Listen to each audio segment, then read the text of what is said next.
Welcome everybody, it is time for Sebring International Raceway. Good to see you, thank you for coming out everybody. Back once again, round 6 for the RSR World Series here at the Sebring International Raceway. It is 7 o'clock in the morning for qualifying with a track length of 5.79 kilometers and a track altitude of 80 meters above sea level. Partially cloudy with a 10 kilometer an hourly southeasterly wind. Track temperature of 23 degrees Celsius, 74 degrees Fahrenheit. Myself and Craig back once again. Well, good evening, Rob. Good evening. Nice to see you. Hey, nice to see you too. Yeah, nice to see you too. How you doing? Yeah. How'd you do? Not too bad. Sebring home. Well, the scene of the crime last season that provided the incredible finish between Jesse Jones, and Oscar Copo, teammate battling it out for the championship in the finale last season. But this season, a little bit different. We're over the halfway stage. Everyone is trying to move their way up. The amateurs are out at the moment. They're about to start their first lap, so it gives me a good time in this 2-minute track to give you a quick rundown of the top 10 in the amateurs. Andrew Miller leading the way with 440 points. Chris Chatterton with 410 in second. Callum Beaumont third with 380. Two guys close together in fourth and fifth. It's Matthew Heatrick with 354 and Hakon Lindmo with 352. Zachary Ayama in sixth with 344. Henning Haig 304 in seventh. Thomas Dandridge, 296 points in 8th. John Williams in 280 points. And Josh Rayfield rounds out the top 10 with 252. So it's all to play for all of a sudden. Look how close it is. The 100 points between 1st and 7th. And when you get 100 points on a night, that's a big deal because it's anyone's game. What's the gap for 1st and 2nd? Gap from 1st to 2nd is 30 points. And Callum Beaumont's only 60 points behind Andrew Miller. It's almost a race win. And essentially what you could do, you could essentially just go, let's have a look at how many points you can get from, let's say if you do really well in both of the two races from like a sprint race perspective, as a lap time is starting to come in. If you won one and kept ahead of the guy you're trying to battle in the other, you've got plenty of points there. As long as he doesn't finish well, then that's it really. All about maximizing. We saw it Monday night with the Super Trofeo series where it came down to, and actually also the endurance series last week where the leader was down the list, but because his two competitors were still behind him, he made up time. Andrew Miller, by the way, 159.970. It just gives you a talk because look at the BMWs just starting to flock the scene because there have been changes, some little tweaks, no BOP changes I don't think, but some little tweaks of some of the GT3 cars, and BMW gets a bit more options with the tow. Not the tow is in your crash, you can tow in a specific way, whether you want the car upside down on the trailer or not. No, just to tow in and tow out some specific things. So, honestly, for BMW to do a sub 2 is really good going, especially at this time of the track where it's only 24 Celsius. So really nice times there at the moment.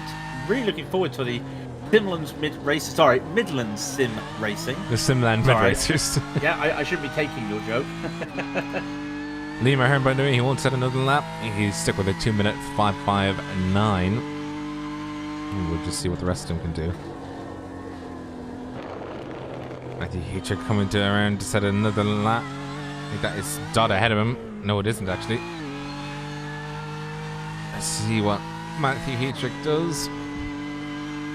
And he goes 7th with a 2-minute 6:47.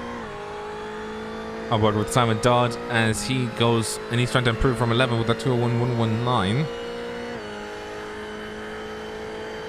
Let's see what he can do coming around Sunset. Very peculiar and tricky this corner. You kind of have to Take a brave pill every time you come around it.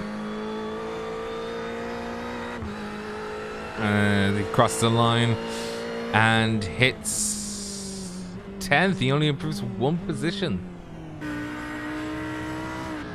Andrew Miller still is the only amateur in the sub 2s. He did a 1:59.998 as more times are coming across. Lydon Lee improves to 3rd with a great time there. His only time with 2:03:09. I don't say he improved. He went to 3rd with 2:03:09. Thomas Dandridge remains 2nd. Again, it was only 1 lap for him. So some of these guys are only doing 1 lap, but some good times. Yama, I think, is one of the last ones. Zachary Yama and Chris Gardner are the last 2 to set times. Yama goes up 2 places with 2:09.85. I think we're just waiting one of the new drivers. That is Chris Gardner. Yes, sorry, I lost him on my list, but he is coming out. Did a 2:17 for a warm-up, just coming around the new VRT driver, taking the... I know he's pulling in. That's it. He decided that's it. So, in amateurs, it'll be Miller leading the way, Thomas Ranger in 2nd, and Lydon Lee in 3rd. The 2 of them, and that's the 2 names I mentioned, by the way, they both decided they didn't actually want to set another lap. Once Miller had crossed the line again and they couldn't improve their time. So, here come pro.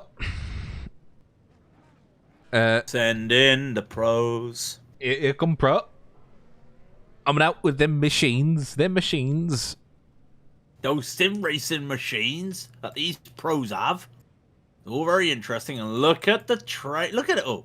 We've got a Rob, we've got a Mercedes, and it's not Adam Cristo. Yeah, but Adam Cristo is in session. I know. He is in session, but it's not Adam Cristo. Who is that? Car 38, Billy Fletcher for the Luxim 24 esports team. Very, I love that livery. Look at it. It really is nice. Got that, like, digital, not digital camo effect, but like the digital triangle. Yeah, I like get what you mean, McLaren, like what the McLaren tried in their F1 car last season. Really do like it. One of the new drivers out there at the moment, and Luke McCone also out there as well. Just a 1 race for Luke, but still going to show what he can do in that McLaren. But those are the new guys. Let's talk about the top 10 in the Pro Series, because Sean Campbell has extended his lead by 30 points. He leads with 418 points. Second is Thomas Axe with 338. Chris Daines is 3rd with 376. And there might be something interesting about that, because last I saw, I got to check, Chris Daines is not taking part tonight due to incident points. So 3rd place is not driving tonight. James Armstrong, though, look at the gap, though, between the top 3 and 4th. James Armstrong in 4th is 312. So it's not even a case of Chris is going to lose lots of spaces, because James would have to have 2 strong races to get up to the top 3. Then it's a tie for 5th between Jonas Dreyer and Christian Furs on 294. Casper de Court in 7th with 284. Milan Tikins 276 is 8th. Alfie Rigby in his short time is 9th with 252. Matthias Jensen also in his short time 10th with 236. But as I was saying, Chris Daines is excluded tonight due to penalty points. But he's still 66 points ahead. So it's not like, with no offense to James, he's going to have to win a race if he's got a chance of getting in the top 3, and then hope that Chris Daines has a bad week, because technically 0 points. This is Chris's drop week. And as they come around, we see Jan Bull doing his first fly around, as is nearly every single pro at the moment. It'll be M4. It's not M4s actually. I'm still trying to remind myself that none of them has actually done a driver's, not a tour driver's, but like a car swap. It's they're mostly not just, yeah, they're not allowed to. Rob's brain is now ticking. Wait a moment. Yeah, what? it's like, hang on, what? no one's done a car swap. So it'll be interesting to see what they get. And like I said, the BMW wasn't strong when IMSA came here last week. Take it from experience, folks. It's really hard to get the throttle down out these corners. The car wants to just spin, even with traction. It's just really tough, especially when it's front wheel. Well, no, not front wheel, with the engine at the front. So it's really tough. In the Lamborghini and IMSA just had the ability to get on the throttle earlier, get on that throttle and get a bit more speed. So that's a difference we'll be seeing. So it does makes me really curious to see what the BMWs now will do, but also what the two McLarens will do, because Luke McCowan in his car, the Altus Esports team, that's another nice livery. I love it with the everything there. He's coming around Sunset right now. One of the toughest corners of the track. Respect the bumps, they say, is what Sebring say. The flame spits out of Luke's car, the number 3. He gets it. He doesn't need to. He respects the bumps. He took him out to dinner. That was so smooth. He comes across the line. What's he going to be setting? It's going to be a 158.609. Wow. The gauntlet has been put down by Luke McKeown. I'm just a little bit shocked. Christian Furs at 2-minute 101. Billy Fletcher comes across Jan Bol. Sorry, Jonas Dreyer with 155.522. Jan Bol not going very well. Fletcher and Campbell. Campbell did not sell a lap. Thomas Axe comes third, but gets taken out by Alfie Rigby. So Ralph Rigby now with a 159.226. You see the times flying in. Remember, it's his green for pro, yellow for amateur. You can just see what they're doing right now. They're doing laps. Laps at Iris. Used to be a team name, didn't it? That was a team that took part, so yeah. Eyes on the prize, though, because Sean Campbell, invalid lap. Championship leader with an invalid lap. Now, Rob, if he does another invalid lap, I'm not doing what I did on Monday. I can't keep throwing money at people, okay? Yeah. Not going to do it. Let's not. Let's not throw money at people. But those unaware, Super Trofeo Series Championship leader, Tanguy van der Wiega, messed up his qualifying. And I said that if he goes last to first, he has to then go last to first in the second race. If he does it both times, I'll donate to a charity of his choice. He won both races. So, Cancer Research UK at the end of the day, for the research of children cancer. So that was £20 going to them. Right, Luke McCowan is going to be crossing the line shortly, and then I want to be watching what the championship leader does, because it's going to be crucial. Campbell does not get a good time. It's going to be a 59.034, so it's not going to be faster. Billy Fletcher, though, will be crossing the line shortly, as is Sean Campbell. What does Campbell do? He needs a lap. It's a 159.114. It puts him straight into P2. Now, that's going to be interesting. That's going to start shaking things up, because now you've got the championship leader in P2 on the front row. What's everybody else going to do? Thomas Axe is going to be crossing the line in P8. Harry Melvin will be crossing the line as well. Axe comes across. It's not faster. It's not faster at all. James Armstrong, he needs a good race. Can he make anything up at the moment? It's currently P9 or 59.789. 59.534. He shoots up the wreck. He shoots up the timing table. Who else do we have coming? Ted Bradbury. Ted Bradbury's the next car to set a lap. No, he doesn't. He does, sorry. It's a 159.625. Matthias Jensen, what can he do as he crosses the line? It's not faster. It's a 202. And Kai Aske does go faster for P6. I'm just trying to see if anybody else is out there at the moment. Adam Christo. I was supposed to say Christian. He only improves by a few positions. I only think he only got one. That's it. Wow. You're right. Only a few positions, but still very good. So, qualifying is done. Yeah, research of children. Sorry. Sorry. I was laughing. I really wanted to be like, oh, Craig, what have you done? But I just kept laughing too hard every time I tried saying a word. One thing that's also interesting is Milan Tikins. He's down there with a 2-minute 136. His wheel disconnected. Ah, okay. Yeah, That is an issue. Yeah, that's something you don't want to have happen, where your wheel just goes, I'd like not being a wheel anymore. Do you want to go over the results? I can indeed. I can indeed. And so, Luke McKeown with a 158.609 goes into pole position for professional, with Sean Campbell posting a 159.114. The first time ever that two McLarens sit in the front row. Matthias Jensen 159.135 and Alfie Rupi with a 226. Third and fourth, Jonas Ray with a 159.520. Kai Askey with a 159.529. James Armstrong with a 159.535, and then we have Ted Bradbury with a 159.626. Lead of the amateurs, and I think he's the only amateur that's actually gotten that went. Oh, one of two amateurs that went into the 159 region. Billy Fletcher with a 159.685. Thomas Axe with a 159.719. Egby 159.791. Christian Furs is the last of the professionals to enter 159 territory, and the only other person that has was Andrew Miller with 159.970. Ted is a pro, not am anymore. Miller is on pole. Yeah, I was going to tell you, but I was just letting you go on. Is this karma then? Maybe. Heck yeah. you. Heck you.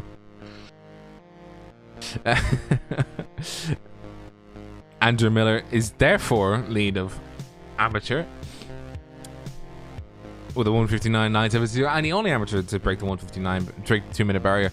Thomas Dandridge with a 2-minute 125 in 14th. 15th is Milan Tikins 136 2-minute flat. Jan Burl with a 2-minute 180, and Casper de Court just a 10th slower. Adam Christo with a 2-minute 298. Leiden Lee with a 2-minute 310 flat.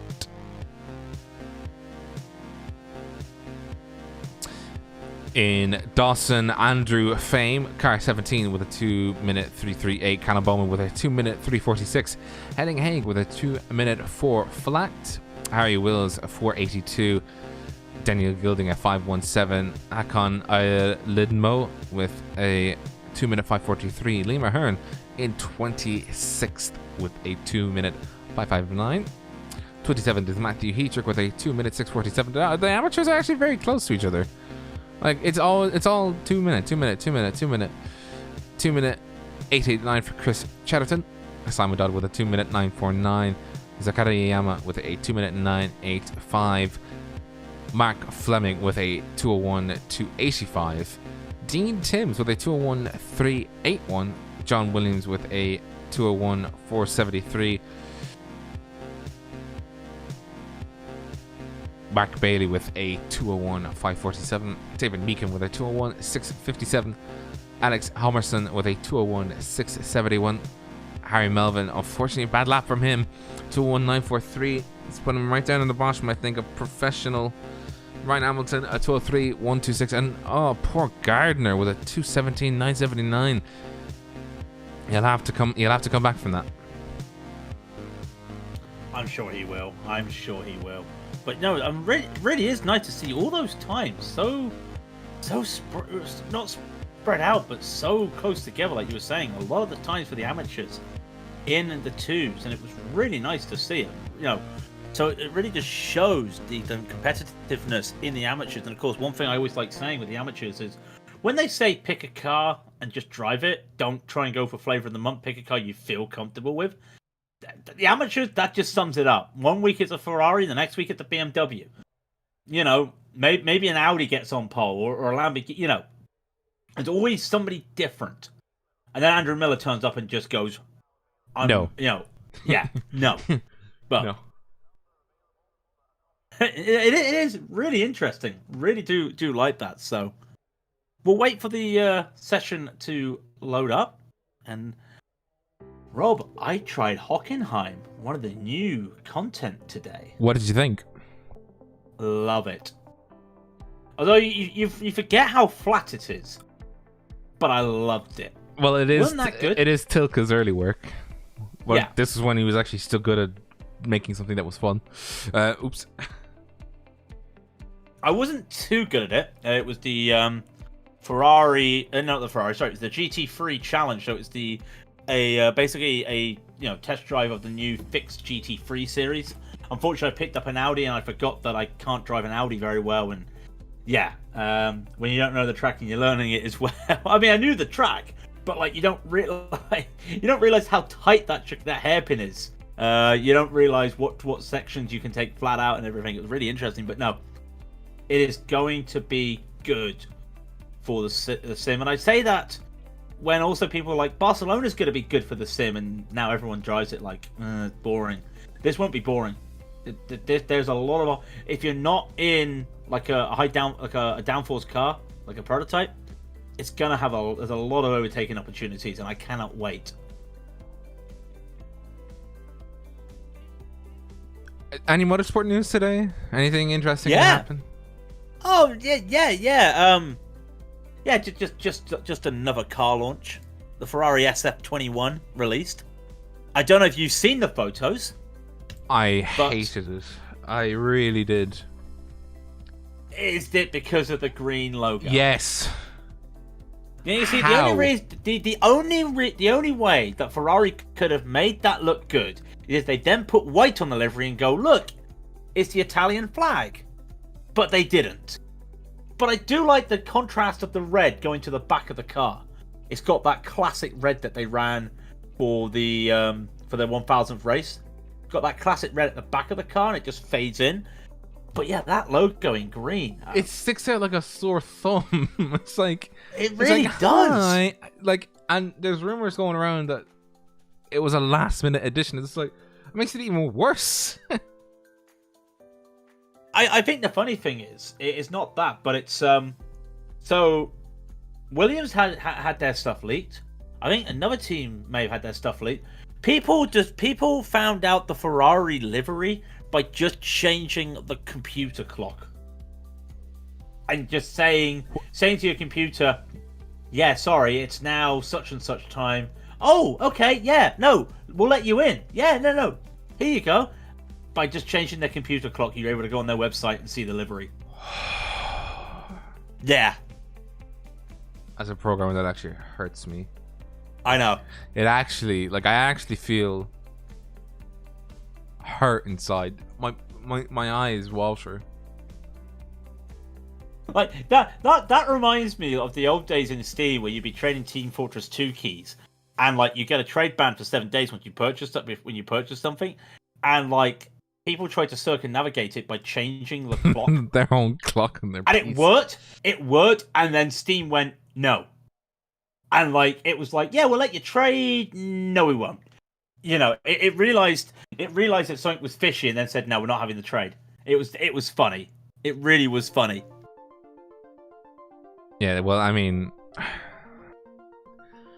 can they learn for the love of God and power programming? It's 2021.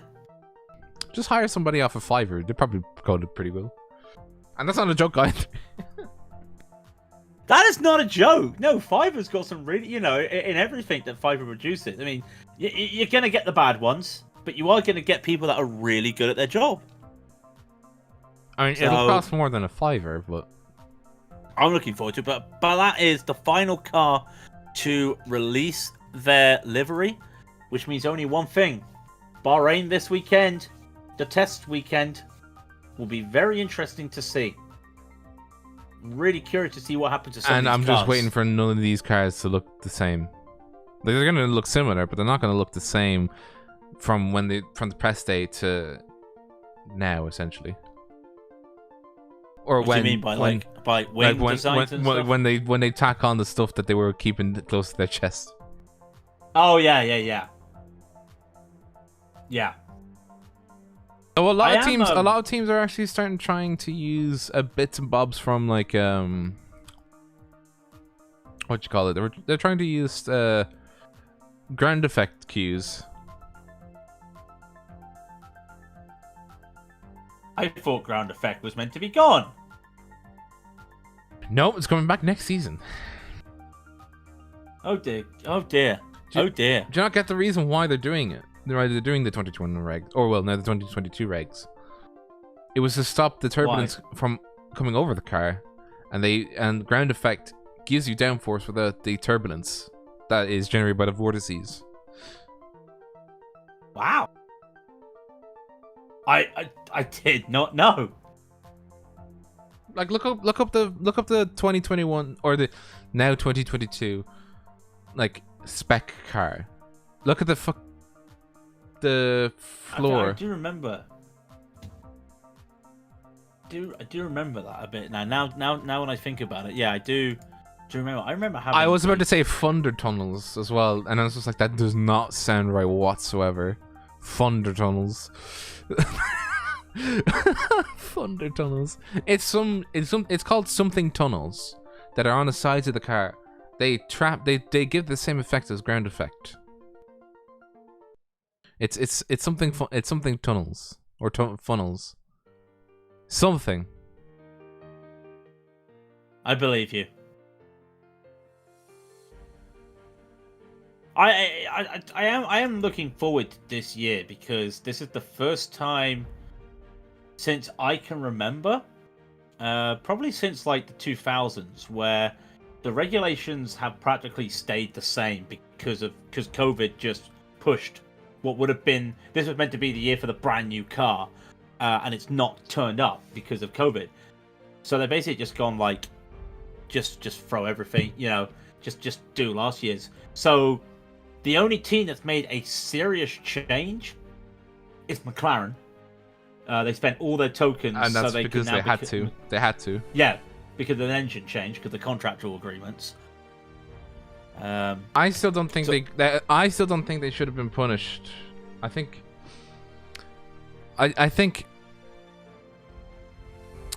if I'm being honest, what should have happened was they should have lost one token, not two. Because that deal that they had was in place way before the change had to happen for these tokens. So I feel like they're being short-handed on this one. I honestly feel like they should have been given at least a little bit of reprieve to say, "Here, look, you may see that this is a bit of an unfair thing because they're probably going to get a lot of horsepower now. They're going to get a huge boost in terms of power, coming from the engine that they had to the Mercedes engine. But at the same time, they are not going to have this flexibility of any of the other teams because they've already spent all of their credits and they're stuck for the year, unless they're able to skirt around, and that's the only thing that they'll be able to do. It's gonna be tough, but counterpoint: what if they use this season as a way of testing what the engine can do? So then, because they're having to bring a new car next season, so as much as they're going to be competitive, they can still use this season as almost like a shakedown to understand the engine. I mean, they've had the winter with it, but they've not raced it yet, so it's going to take a while. It's not. I'm saying this touch wood, and I'm not looking at wood. My table's MDF, so I'm tapping my head. It's not going to be like Honda. No. Not going to be like Honda because they are going in with an engine that is ready. Is the car ready? And the car, I'll tell you what, when I heard the test at Silverstone, that car with that engine note, oh, beautiful. It actually sounded better than the Mercedes itself. It really did sound nice. So that's one to keep an eye out for. But I would love to see them getting constant podiums. Maybe the engine will help them with that, but like you said, they can't develop anything. They can't put anything in with tokens. So how are they going to do things is the question. Really, really. In a word, they're kind of exceptionally stuck, especially if there's a skirt. Well, if there's a skirt around the rules that they can use to say, oh, we only changed like this part of the flooring, and that's not covered by the rules. I mean, they're gonna have to they're gonna have to be first to do it, and B, they're gonna have to present it in such a way. And it's like, oh, I'm so naughty. But just give me this could actually work for them, Rob. I'm just thinking about this, right? So, Lewis Hamilton wins the World Driver Championship in the McLaren. Next season, McLaren have nothing. Why? Because they put their resources in making sure that year's car was up to date and had the best technology for them to win, meaning they could not develop anything or not enough on the next season's car, right? Mm-hmm. Mercedes, when Lewis Hamilton came in, did not do very well. They were competitive, but not like every time, because they were getting ready for the turbo hybrid era. What happened? Oh, gee, Lewis Hamilton is the greatest racer ever now. You know, that type of thing. So, you see where I'm coming with this?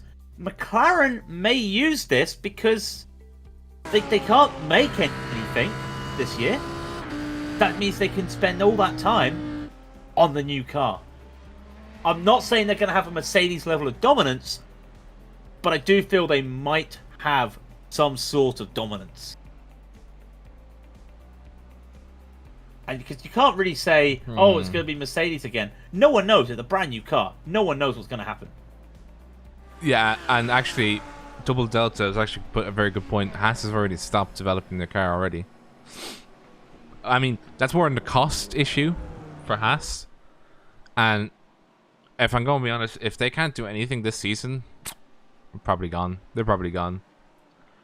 Like Williams, not only that, they haven't got the sponsors. Yeah, I mean Williams, like they might be in, they might have been in a precarious position, but they've been bought out now. And you know, if I'm going to be honest, it's sad to see Claire and the Williams family go, but at the same time, the brand still lives on, but it lives on with money behind it, so it can at least start taking the fight back and start, you know, getting somewhere with itself.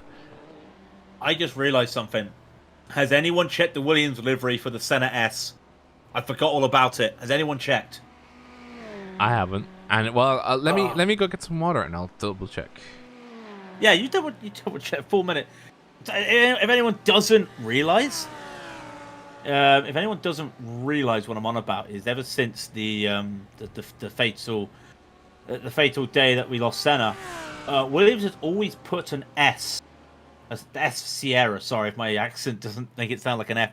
It's always put the Senna logo or a Senna S on the car somewhere. It's usually around the wing, and I have not looked this year because I'm just hoping that they stick to that. Now there's new owners, but it's kind of tradition now. So I do hope. It would be nice. Practice is, well, they've got 3 minutes left, and of course with a full formation lap, we let's call it 5 minutes until racing. Okay, we'll call it 5 minutes until racing. There's 3 minutes left in practice. As you saw when Rob put the stats of it, is a bit warmer now. It's 35 Celsius, 95 Fahrenheit. Rob's time is incorrect. It's 12 past 11 in the morning. Humidity has dropped to 27%. Oof. Gonna be baking, but it's gonna be nice.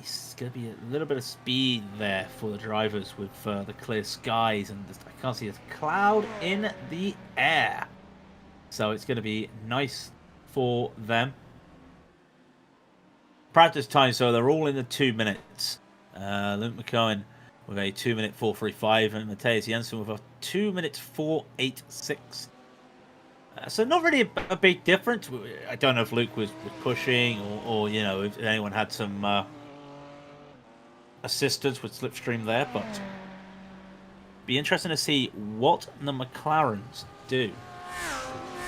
It's obvious that Luke's got the pace. That's a sure given. Sean, that P2 is going to be crucial for him. A win may be off the cards today, but he does have the ability to get points. And what do points mean? Prizes, yeah. Sorry, that's a really bad 90s British TV comment. Sorry, that's horrible. But I'm even bad saying it myself. I've ruined all my train of thought there with Thomas Axe, and of course we don't see Chris Danes tonight, so our eyes really are on Thomas Axe to see can he match Sean Campbell, and it's gonna be tough. And then James Armstrong as well. We'll keep eyes on James Armstrong just to see what he's able to do. In the amateurs, very spread out in the amateurs. I mean, how do you look in the amateurs is the best thing, because Miller's been on a rampage recently. Chris Chatterton as well. He's been doing well, and Callum Beaumont. Everybody in the top 10, everybody in the top 5, top 6 of the amateurs have a chance at this stage of the season, which is really weird. You wouldn't expect it to be that wide open, but one race where you're ineligible, or one race where you have 2 bad races, that's your drop week. You could then just go and dominate in an endurance and win the endurance. So could play out very well for some drivers.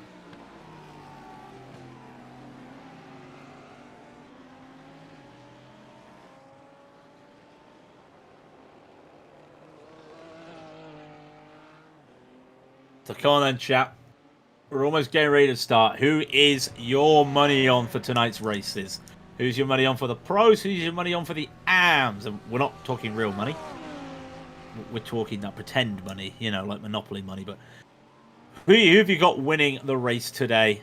Yeah, I mean, we can say the whole event, but it's a double header tonight. It's 2 30-minute races.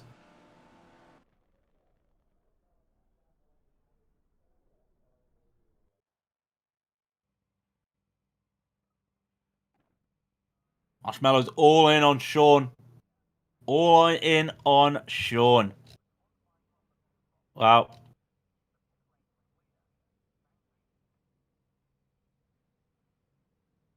Someone racing a car will win the race.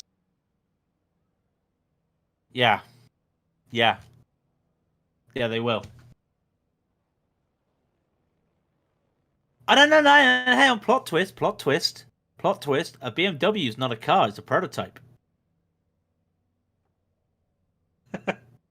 Here we go. BMW is a prototype. It's not a car yet. So, hang on. Are you saying a BMW won't win? Or am I just plucking at strings right now? Rob's going to come in right now and go, yes, you are. You're plucking at strings. I'm plucking at strings, am I? Okay. I'll stop plucking at strings.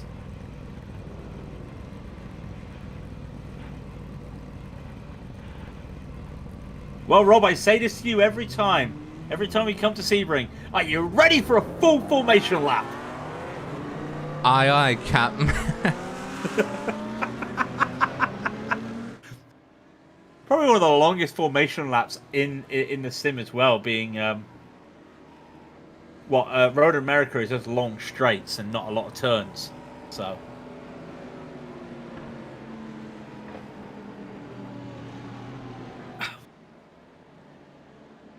there's always one person, Mitchell. Yeah, I mean, no. You said we'll win this race. We're not on about our Bathurst where we got P2 and was the best car out there, bar one. Are you still hacking on about that? Mitchell brought it up. Not like I brought up I only got 1x for my whole driving at Bathurst. Right, Rob, I asked the chat, any predictions? What are your predictions? I'm going to predict that's going to be a good race. Well, the World Series is the hottest ticket around right now for GT3 racing. Everyone's been talking about the close racing, the excitement that it's been bringing. So, who knows? Maybe you're right. It could be another great race. And we've only got to the Fangio chicane down into Cunningham Corner when it comes to the formation lap. And looks so nice to see 2 McLarens with flames spitting out at them at the front. 2 colourful McLarens as well.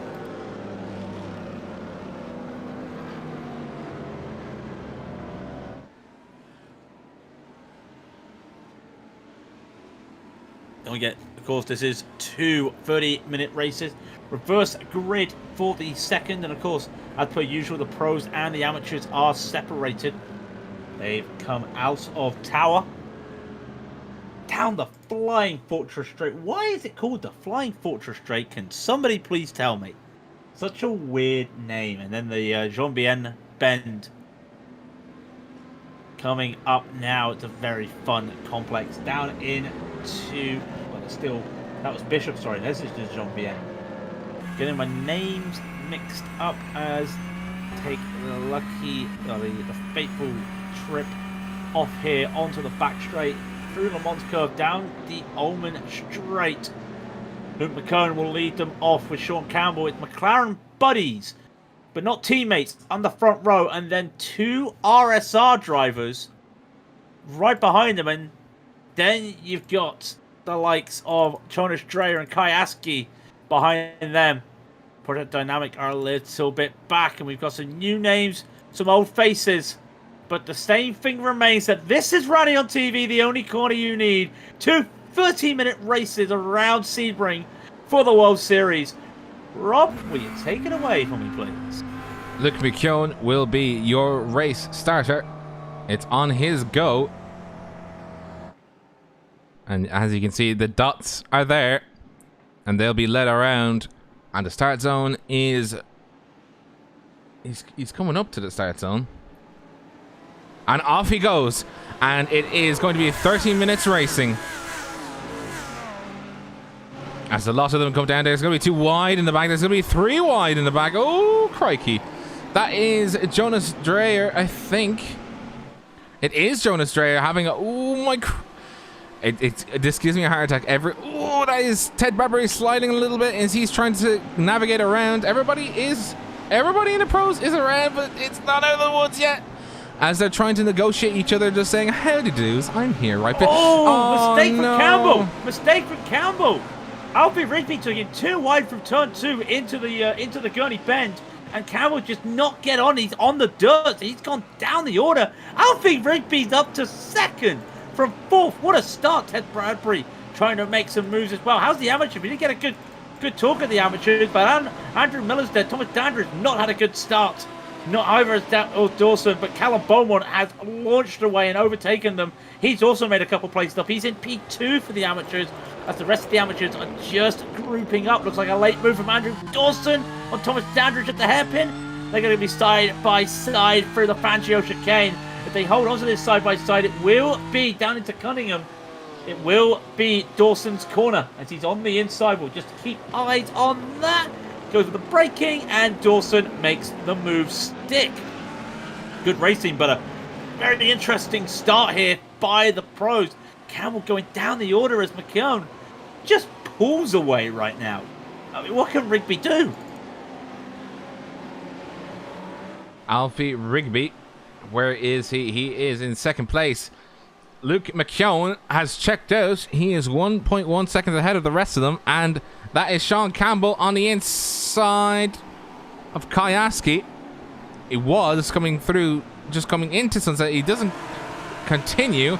Oh, he's actually gotten side by side now. Oh, that is Ted Bradbury's. No, he's had a mistake. That's an accident, unfortunately. He lost it on the grass himself. Oh, poor Ted. This is what happened. Just caught the grass on the outside. Very dangerous. Yeah. And he hit the wall as well. Oh. Unfortunately, that's his race over. And unfortunately, it's just... Go on, sorry. I feel so bad for him. I know, that's a shame. Well, we're looking at the replay, by the way. Campbell overtakes Askey into P2. Scene of the crime and what happened on the first lap as Campbell starts his drive up the field. I mean, the crucial thing for him right now is that Thomas Axe is struggling in P9. Look at the cars between Axe and Campbell, the championship leaders. There's probably 4 cars there. And, you know, those RSR guys would do Thomas a favour. His teammates would do him a favour, but there's only so much you can do when Campbell is in the zone, and he's been driving so well recently. Again, I'm touching wood there. I'm knocking on the wood.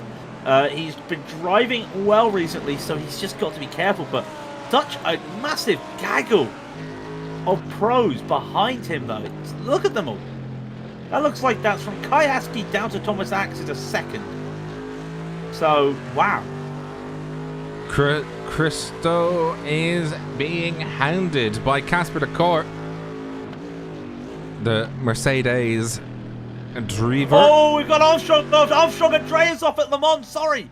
Both of them off. And are they on the racing line? They've just come off, but Drea's so close to that apex.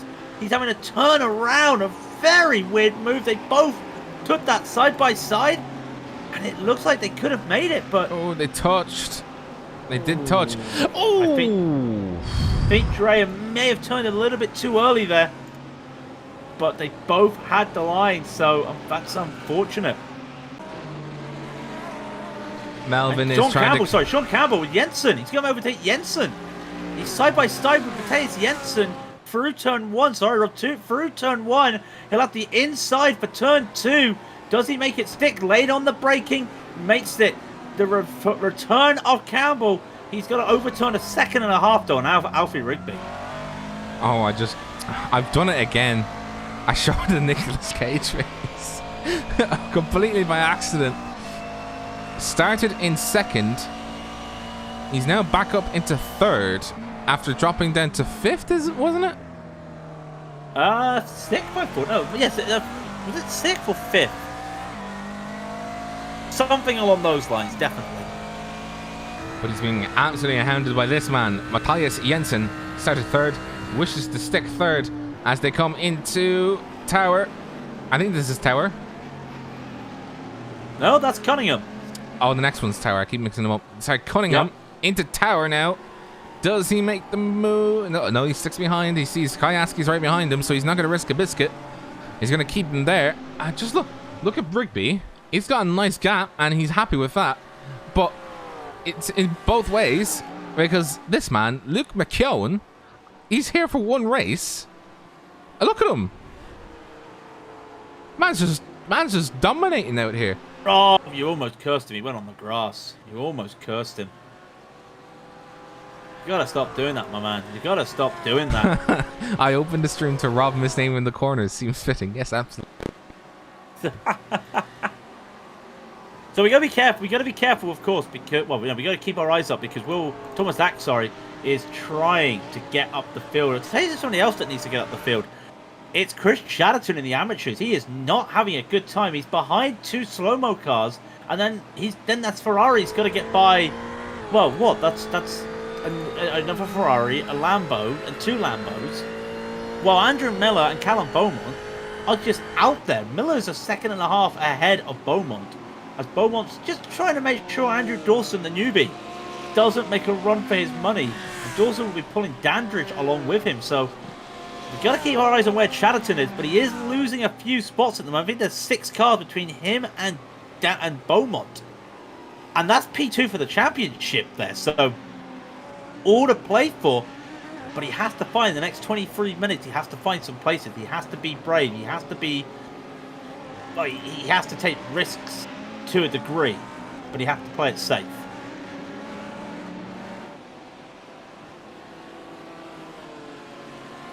Oh, is that Harry Wilsoff? Harry Wilson had a spin at the hairpin. Looks like taken late by Christian Furs, and the net code on that. Wow. Check the net code on that, ladies and gentlemen.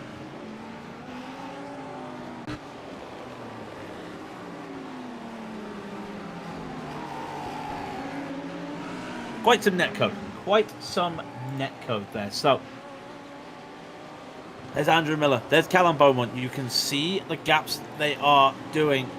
Is now 2 seconds between Miller and Beaumont. So, Miller's just running away with this right now. I think he's the only car that managed to do... No. Beaumont did do a 201. But Miller with a 201.4 versus the 201.980 there for Beaumont. So, it's not the same, and you can see there's parts of the track that Beaumont is struggling with as Dawson tries to catch in, and you can see there's parts that Beaumont's just really having his way and just able to tighten the screw per se. For Beaumont, I do have actually something to say. I got an email message for Robert O'Brien. That's me. Firstly, I want to say what a great job you do. My son, Callum Beaumont, races in the amateurs. Is there any chance you could pronounce his surname correctly? It should sound like and look like Beamont. Beamont? Yeah, there's no URO in the name. I thank you kindly. I'm a proud dad who watches this races regularly even though he's 30 years old. Thanks, Mr. Beaumont. Mr. Beamont. Beamont, thank you. Mr. Beamont Senior, thank you. I think I'm going to blame you for Yeah. I don't know. Okay, sorry, Callum Beamont. Every time I've raced with you, you've never said that. Yeah. Hey, Beamont. I'm sorry for saying Beaumont. How about that?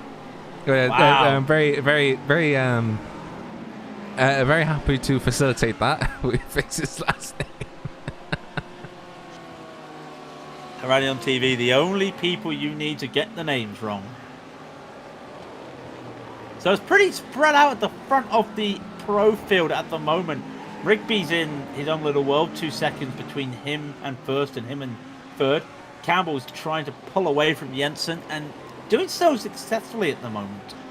As Jensen's just got his teammate battling him as well. Down the order, there's not much going on at the front. Jan Bol's trying to get into the top 10, battling Adam Christo. And that is actually the big battle because you've got Christian Thursday, who's had a bit of a spin as well in P12 right behind them. Christo and Bol going into sunset side by side. And Bol's gone very wide, and that BMW's not going to like that as Christo may hold on to this. There is the over-under though for Bol, and he's got a really good over-under. Look at this. He's going to try and send some overlap. I think he's just a bit too far. Yeah, he's looking at slipstream, decides against it. But Adam Christo is not in the right place for turn 1. That might compromise his speed, but it doesn't. So Jan Bol continue to try and find a way into the top 10 against Adam Christo. So we'll keep eyes on that. But like I said, nothing big happening in the pros at the moment. Luke McKeown is just driving away. Alfie Rigby is trying his best to catch up, but the gap is now 2.6 seconds. The closest fight is between Kajanski and Matthias Jensen, as is Thomas Axe and Billy Fletcher. Fletcher is doing very well in a car that really shouldn't be doing very well. Simply because I think that Merc is probably the worst out of the gate, simply because of the bop. As far as I'm aware. I know that it had a little bit of a change,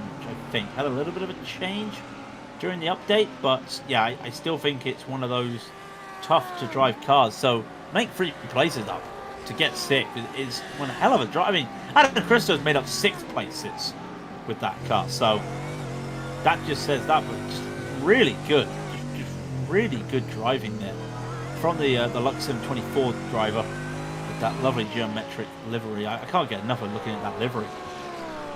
Really can't. I could just watch that livery all day. I mean, I do have a race to broadcast, so yeah, I have heard that. That's what I heard from Ethan Bass. Yeah, Ethan Bass. There is a little bit of a revival from the Mercedes with the Bolt, as I was saying. So curious to see what it does, but I think at the moment it's still a case of let's try and get it back. So we Beamont. Because I was looking at what Holo said and I was like, Beaumont. It's like, no, there's no U there. Why did you ever say that? Yeah. I don't know. It's Beamont. Callum Beamont is holding off Andrew Dawson for P2 at the moment. Looking at their times, it looks like Dawson is trying to catch in. Beamont did a 2:02.604 and Dawson did a 2:01.541. So he's clawed 5 tenths almost on Callum. Tries to just pull away, just not happening for Callum, and like can't even catch up to Miller at front. The gap's 2 seconds, and he's doing everything he can, but you need like boosters strapped to the back of that car right now to catch up to Andrew Miller. How is he making that BMW so quick round here is what I want to know. Can I have that set up, please? No. Why not? Because. Okay, that's fine. I'll accept that. There is... Wow, hello. There's a nice little gaggle at the back of the field right now. Of the pros. Adam Christo, Jan Boll, Christian Furs and Harry Melvin are second. Separates the 4 of them. And they're just having their fun. That's 10th down to 13th. Just having some fun. Christian Furs has got a lot of damage to the right of that car. Just holding in with slipstream there. As you can see how much damage you can see the wheel. The rear right wheel. So that just shows the damage he's got. But none of them's able to make a move right now. We're at the halfway stage. 15 minutes and some change left. But we're at that halfway point. Everyone just tries now to get around. Set up. Yeah, get around. And that's the name of the game, Rob. It's getting around this track and respecting the bumps.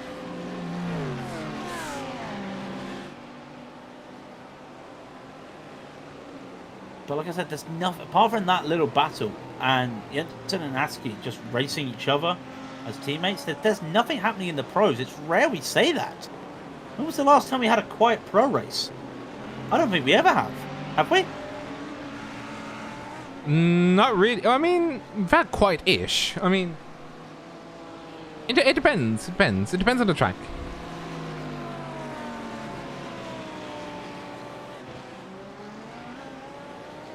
The breather, to be fair, so give it a nice little breather because not much had been happening. Also gives us a chance to show eyes on the brilliant driving of the amateurs. Like Hakan Lindmo right now battling Daniel Gilding for what I believe is 1, 2, 3, yeah, P4 in at the oh god, Lindmo just over braking for the hairpin. Loses a bit of time on Gilding. It's a Lamborghini versus the Ferrari. And I don't think the Ferrari will win out here, but Lindmo is really making it work right now. Braking early for Cunningham. That does help him with rotation, helps him get around the corners. Probably got a bit more grip there as they come around into Tower. Just trying to catch the speed here. Lindmo did a 201.659 last lap, and it was a 202, sorry, 150 for Gilding. So trying to pull away, just unable to at the moment. And there's been a moment for Christo. Christo's had a moment. Did not see. He's had a moment before this lap. And I think, oh, he went side by side with Jan Boll. And oh, he just turned in. It's a very weird move. Not sure who to portion blame there for. But wait, yeah, what Christo happened? is. Well, Christo and Boll getting together. It looked like it was around the Collier curves out of Cunningham corner. Went too wide, and Christo just.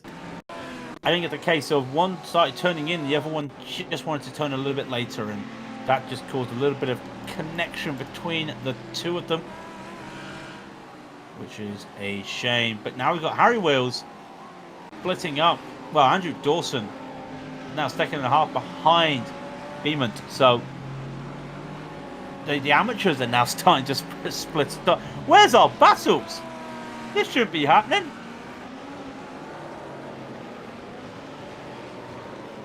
I want battles. I want pictures of battles. You want pictures of battles? I want pictures of battles, like pictures of Spider-Man. I want a story on the series. I want a story on who's who. I want photos of who's who. Could you pay me in advance? No.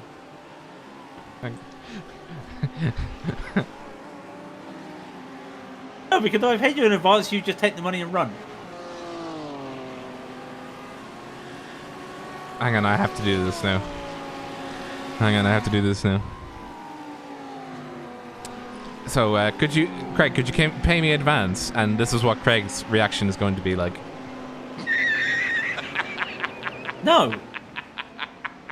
No, I'm not going to pay you in advance. You serious?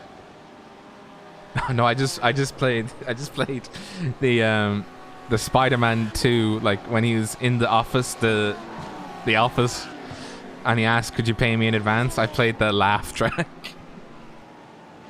I know.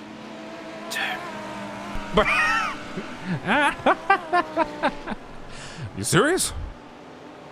Yeah. Right. Wanted to just give a rundown once again of those amateurs. But also Thomas Axe. Just a quiet race for Thomas Axe. Well, he's made up 3 positions, yes. But he's still miles away from Sean Campbell. 3 cars between him and Sean Campbell. And the gap between them is 5 seconds. Campbell's not had the best of races.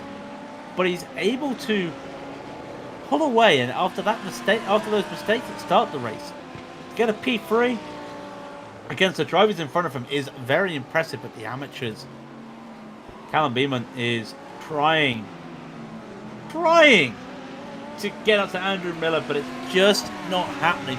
But he's 30 points behind Chris Chatterton, who is quite a few cars behind.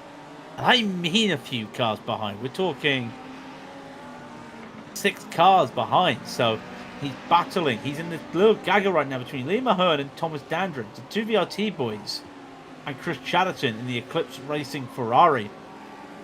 Chris is trying to find places with 10 minutes to go. He's going to take a late move into Cunningham, and it does not work.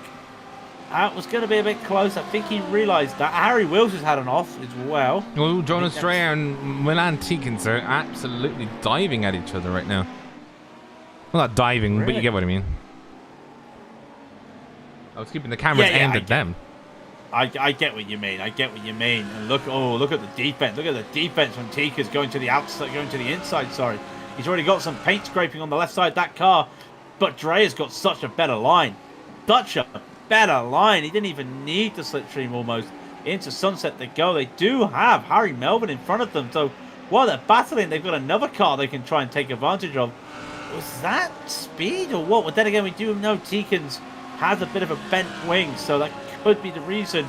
Down the straights, the Ullman straight, the start-finish straight, is going to be tough for Tikins. He has gone down to 13th. Dreyer continues the battle.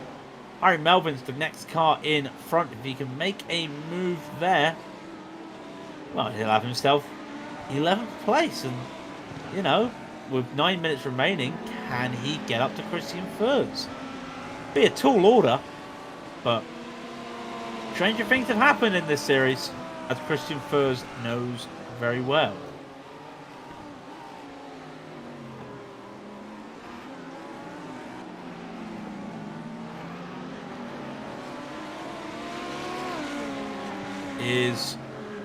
Unfortunately, there is a lot of not a lot of battles going on at the moment. A lot of the front runners currently just having quiet moments. They're just, you know, Luke McCone is in limbo. He's 4 minutes, just enjoying himself. 4 minutes, he's 4 seconds in the lead. I mean, all of his lap times. We'll just talk about his lap times. Man of consistency. After his first lap, I'm going to knock on wood right now. I'm not going to curse him because he did just cut the grass before he entered Sunset. A 2-minute 279, a 2-minute 281, a 2-minute 235, a 2-minute 391, a 2-minute 532, a 2-minute 519, a 499, a 518, a 375, and just at a 506. That grouping is mental. That gives him an average of what? A 2-minute 35? That's crazy. I don't think anybody else is not a 3.5, sorry, it'd be more like a 3.4. But no one else is doing those times at the moment. That's crazy.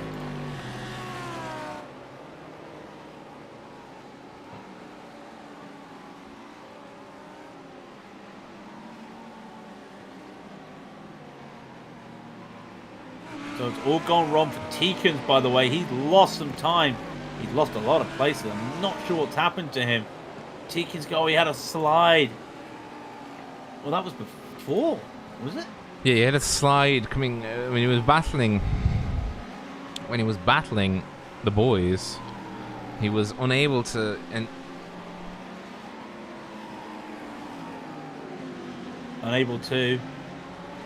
He wasn't able to get past, and then he had an incident coming up onto Le Mans, and then he's fallen back some ways. So it almost looks like he's just letting the amateurs by. Looks like he's just going to take a battle with Adam Cristo, just to have a battle at the moment. So a little bit of racing for 6 minutes. So don't really blame him. He's got Lindmo and Gilding still battling in front of him. Jan Bo also having moments, but has managed to get through. Callum Beament is under pressure a little bit from Andrew Dawson. They're matching times, but the gap is still 1.2 with 6 minutes remaining. Dawson could spring up and take a vital, well, not a vital, but convincing P2 to start his campaign as it's his first race weekend. I always say race weekend, it's race night is the best way to go, but the gap 1.1. You think when they get to the straights he might be able to catch them, but no. Beemont's gone. Beemont has gone there, so yeah, we'll keep eyes elsewhere. Well, I say elsewhere, we'll keep eyes everywhere. There is some little groups of cars at the back of the field, but again, we would show a lot more of the front, but when Luke McKeown is what, doing his 5 thing. seconds ahead of everybody, and Alfie Rigby has checked out as well, what can you do? We can look at Hakan Aiden Lidmo doing his thing. Okay, let's look at Hakon doing his thing, and wait for him to come up and tell us that we're pronouncing his name wrong.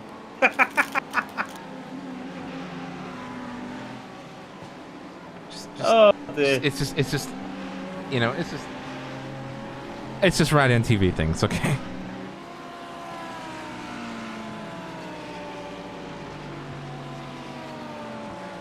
We're just going to get, like, everybody come to us and say, you're saying our name wrong. We're going to get, like, 40 emails telling us that they've got our name wrong.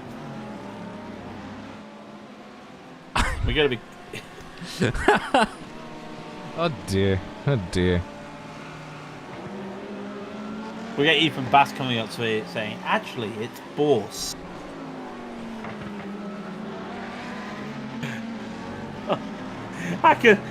Lindmo, by the way, he's been battling Daniel Gilding for quite a while here with 4 minutes remaining. He's been doing well. Again, 7. Oh, sorry. Oh, yawn. Sorry. I've been awake since 5 o'clock. 7 positions made up for Gilding and Lindmo. As they've been just working their way up the field. Again, it's really weird to see a Ferrari versus the Lambo. We've got that at the front of the amateurs as well, but different setups and everything. We know the Ferrari was quite dominant in the straight line. Kind of lost it now. They've increased they slightly increased the drag. So that will be. I really am curious to see. That's one of the changes that we haven't seen. You know, just increasing the drag a little bit on that Ferrari will mean they won't get those insane speeds they used to get. But he is pulling his weight. He is pulling his weight at 202.143 versus Gilding's 202.120. So matching times. I just realised, Rob. Daniel Gilding's in car 19. Hakon Lidmo's in car 18. And they're in the opposite way around. Yeah, in the wrong order. Yeah, I just noticed. You're such a nerd. Oh my God, I'm such a nerd. I'm such a nerd. By the way, Cam Bowman's caught right up to Andrew Miller. Beement! Oh, done it again, Beement. After reading that email and saying I had to correct it, no, I've done it again. Oh dear. Oh dear. Oh dear. Don't worry about it. Don't worry about it. So, is it the case of Miller having to be held up by the pros? That's what it feels like right now, as Beeman has the best opportunity he has had all race to try and get past Miller. Well, yeah, start that lap. You did have Jan Bol behind Miller and finally overtaken him. There is some tight racing in front of them. In fact, who is that in front of the amateurs? It's Armstrong versus Melvin. And like we said, that like I was just saying, that Ferrari's has got a bit of drag now on the straight. Side by side they're going. Armstrong's going to take that. No! No, they hit each other. And another hit by Melvin. Well, that's a very weird situation. Not expecting that. Behind them, Beeman had a run. And he can't make a move on Miller. But runs are there. He's going to try and go around the outside of turn one. He might have overcooked it. He has. He's got to reset. Behind him, Gilding and Lindmo are going side by side as well. Gilding holds on to that. But that's the first chance Beeman's had to make a move for the lead. And we're on the final lap, Rob. We are on the final lap. It is do or die right now for Callum Beeman if he wants this win. Well, he's essentially got to... It is his do or die lap. It is white flag lap. So he has only got half a lap, essentially, now from this point on to get into first and to clinch that victory. He started 23rd overall. He's now up to 16th overall. And I think he's gained at least 3 or 4 positions on track. And so let's see what he can do versus his teammate. As by the way, Luke McKeown, he started first. He's finishing first. I mean, that was sheer domination from himself. Alfie Rigby is also coming to come across the line. As there he is, Luke McKeown, flashing his lights and saying, I win, I did it. Here comes Alfie Rigby. And well done by Sean Campbell. Unfortunately, just hadn't the best start ever. But he's now back up into third, so I'd say he'd be pretty happy with that. Let's see, what does Callum Beeman do? Does he make a move? There's some nice little battles, and look at the weaving, trying to break the toe in front there. So they gotta be careful because if those two make connection again, on the inside, down the inside of Beeman, down the inside of Miller. Can he make this stick? Final corner, the drag race to the line. Who's gonna get it? It's gonna be close. It's gonna be close. Did Miller get it? Miller got it. Miller what? got it by 11 hundredths of a second. Look at the best run. Here it is from the sky. Let's get that chopper view. This was it. And oh, so very, and you can just see him pipping the post there. He had it. Mr. Beeman had it. And then just by the skin of the teeth did Andrew Miller just clinch it. Here it is. Let's try and get it from, like, you know those, here, let me get the grid. Let me get the grid, because this is probably going to see, you can see the two of them. And bang, that is side by side over the line. Pause. Let's go for grid number 2. Can I get the second grid? I can't get the second grid. This is actually disappointing. Aw. It's amazing though, and I always forget. Someone will have to tell me what counts as the finish line. Is it because it's such a big finish line? It's at the very tippy start of it. So at the start of the line, not the end of the line. Okay. Well, that's what iRacing considers. Okay. The start of it.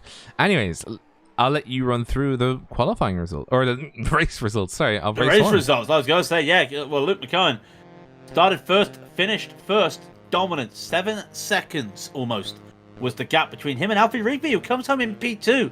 Nice little drive up the order from P4 for him. Sean Campbell, championship leader, gets a P3. Remember, he started second, went all the way down to 5th at one stage. I think 6th even was threatening. Came back to take a P3, a good recovery drive. Matthias Jensen will get 4th. Kai Aske will take 5th. Billy Fletcher moves up 3 positions to take 6th, and Thomas Axe will also go 3 positions to get 7th. Casper de Court makes up 6 positions to get 9th, and Christian Furs will get 10th after that little tussle with Harry Wills. Jonathan Dreyer will come home 11th. James Armstrong will be 12th, and Harry Melvin 13th. Those two will have some battles at the end. Andrew Boll was just watching it all happen. He finished 14th. Then, as we just saw, what a finish between Andrew Miller and Callum Beaumont. I think, as Ethan Bass was saying in chat, it was the wide line. That wide line there from Miller that allowed him to just get it. And also, we know how bumpy it is at Sebring, and that you do have to start questioning when you get on the throttle. So Miller wins from Beaumont from 1100ths, as Rob was saying. Andrew Dawson will come home P3. Daniel Gilding will be 4th, and Hakan Lindmer will take a very good P5. As both of those two were battling at the end, they were separated by a 10th. Adam Christo back to the pros, finishes 20th overall. Chris Chatterton, let's go to the amateurs again. Chris Chatterton, the championship contender, was 21st overall, was 6th overall for the amateurs. Lee Mahern follows him up, as does Thomas Dandridge, and then Matthew Heatrick, followed by Ryan Hamilton, Dean Timms, Henning Haig in 27th, Harry Wills 28th, Zachary Ayama is 29th, John Williams is 30th, Lyden Lee is 31st, Chris Gardner 32nd, Mark Bailey is 33rd, David Meakin 34th, Simon Dodd 35th, Mark Fleming 36th, Milan Tikins 37th. Yes, 37 cars on the lead lap. Alex Homerson finished 6 laps down, and Ted Bradbury was 14 laps down. So that means for race 2, Milan Tikins will lead them off with Harry Wills next to him, and for the amateurs, Mark Fleming and your man crush Simon Dodd will be leading the amateurs. I love how you always say it's my man crush. He's a good driver, okay? He didn't have a great race today. Okay. Crying there, are you? You're crying there. Yeah, okay. Great finish. And also, by the way, Pascal, the Rage Control, took a very nice photo of how close it was on the line. It was a fender, as they would say in America. It was a bumper, really, the gap between the two amateurs there of Miller and Beaumont. So I almost said it again. I didn't, though. I didn't.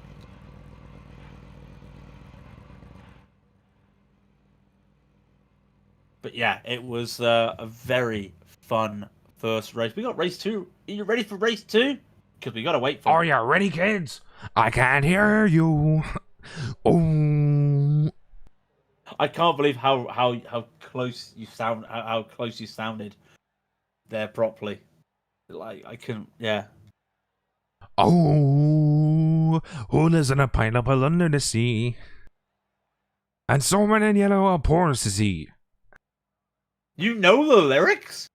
No, I don't know the rest of it. Those are the only two. And drop down and below and grab like a fish. SpongeBob.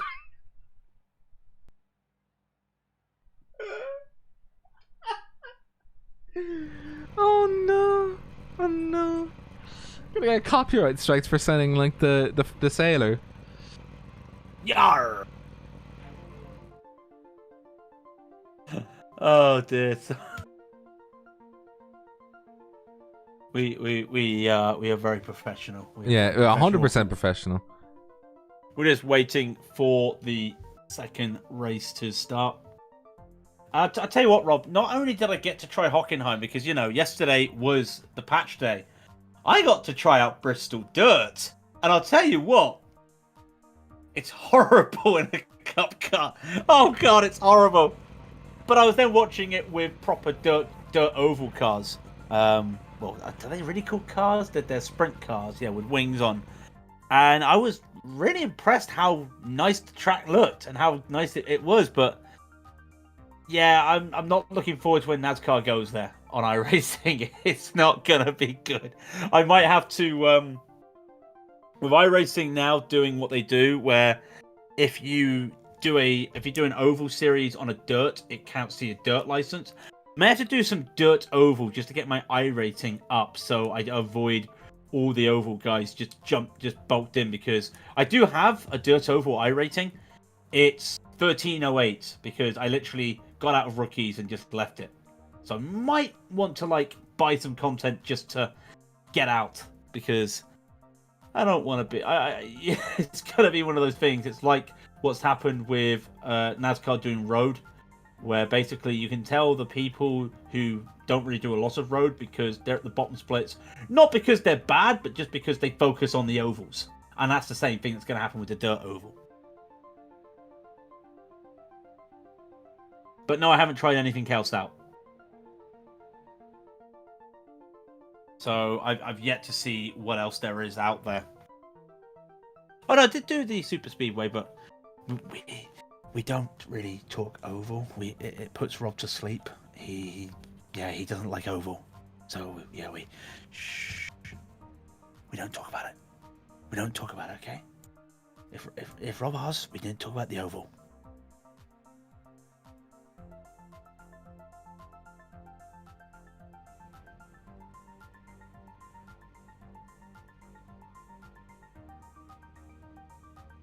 So of course, one thing, I don't know if Rob knows this, but our regular Friday night broadcasts, that's right, our Friday night broadcast will resume next season.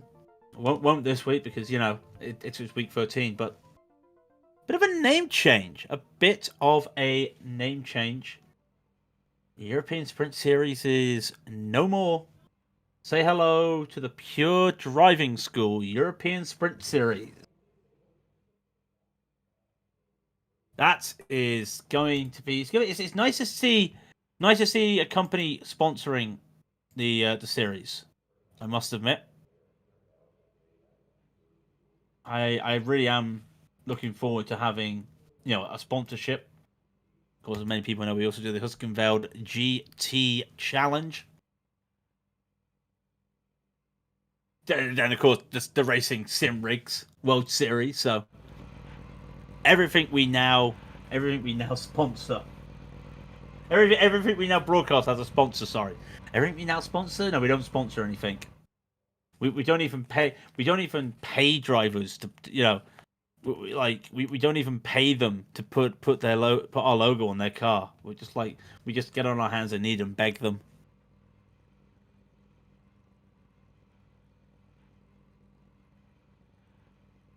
I think I begged on my own car for Bathurst to have the delivery on. Like, please put it on. It looks good. Please, everyone's putting it on. Please, please.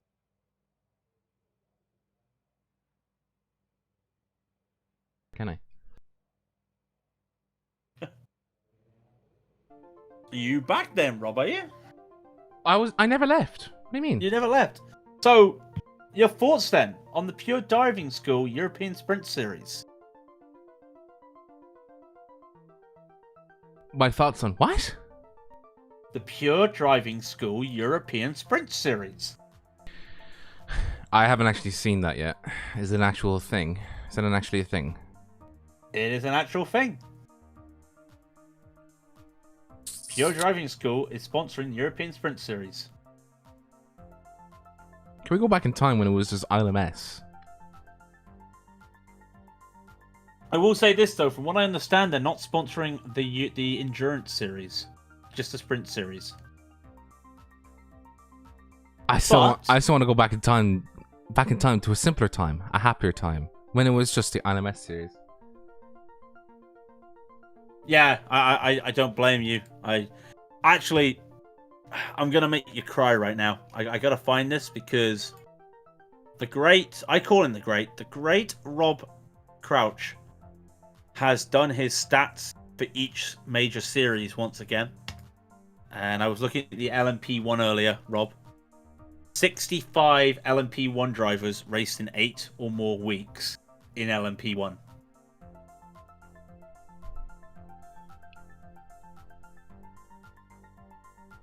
I'm trying to compute that. What did you just say? Only 68 drivers in LMP1 did a full season in ESS, which means 8 or more races. Yeah, but I mean, like, it's not that bad. It is. Not really. I mean, when are we talking LMP1 or LMP2? No, LMP1. For LMP2, 249 drivers. Yeah, it's not that bad. For GTE? About 1,000 or something. No, 425. Yeah, that's just doing the full 8 weeks. You know, not the full 8 weeks, but doing enough. So that was a big drop, in all due fairness. But you'll be happy to know the highest strength of field for LMP1, Friday nights, 1900 GMT, Raidillon TV broadcast split. Oh yeah, baby, oh yeah. What wasn't the highest strength of field for the other classes though? No, it wasn't. But then we don't do it for that. Because if we do give the LMP1, you know, having a broadcast is great for a series because it allows them to promote a strength of field race. So if you can get as many LMP1 drivers in that one split, in that one race, that's great for the series. You know, it's got a strength of field. So that's how I look at it.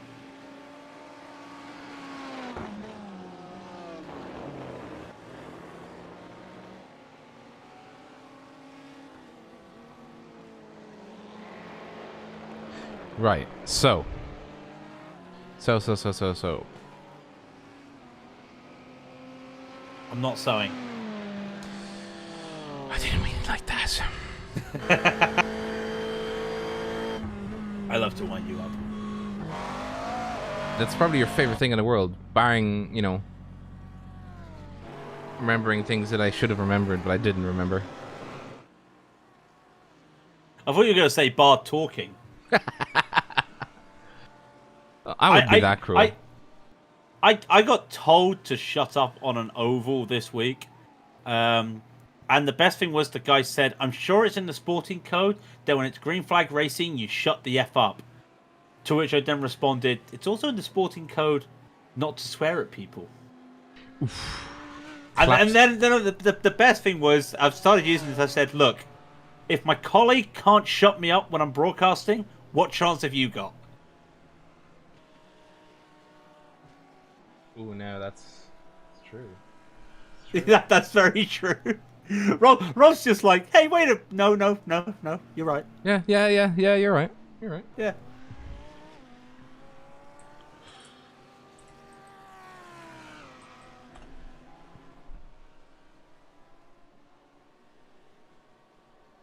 Who's the... So, any last the first today?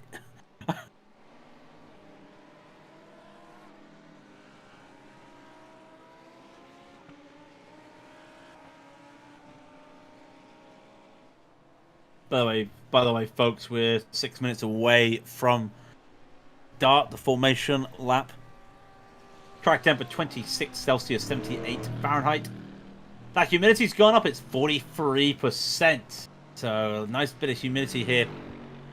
We'll be stopping the car a little bit. Matthias Jensen is the first car to set a real competitive practice lap, and it's about the same times they were doing in the race anyway beforehand. So, you know, don't expect too much difference in times.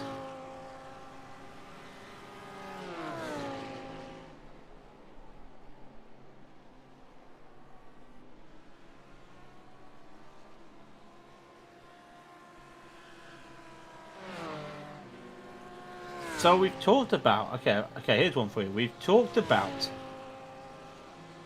what's the news in the motorsport world. Apart from, actually, we forgot to talk about Le Mans. Because Le Mans delayed, again. They pushed it back so they can have fans. Fair point. Released their car list this week. 2 Glickenhaus cars, 3 Toyotas. Bit of a shame for Glickenhaus because I'm pretty sure they were making 3 of those cars. So to only get 2 of them filled in and sign up for Le Mans is a bit of a shame for them. But at least they've got that fallback option if something goes wrong. But it'll be interesting to see how the cars perform. Not just at Le Mans, but also in WEC. Because I think the first race is now Portimao.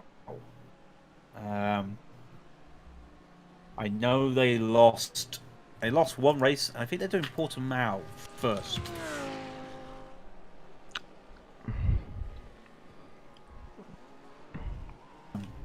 How was when I search online that I put 2021 instead of 2011? There was no WC in 2011. Apparently, F2 is getting a new hard compound. Really? Apparently. A new hard compound in F2.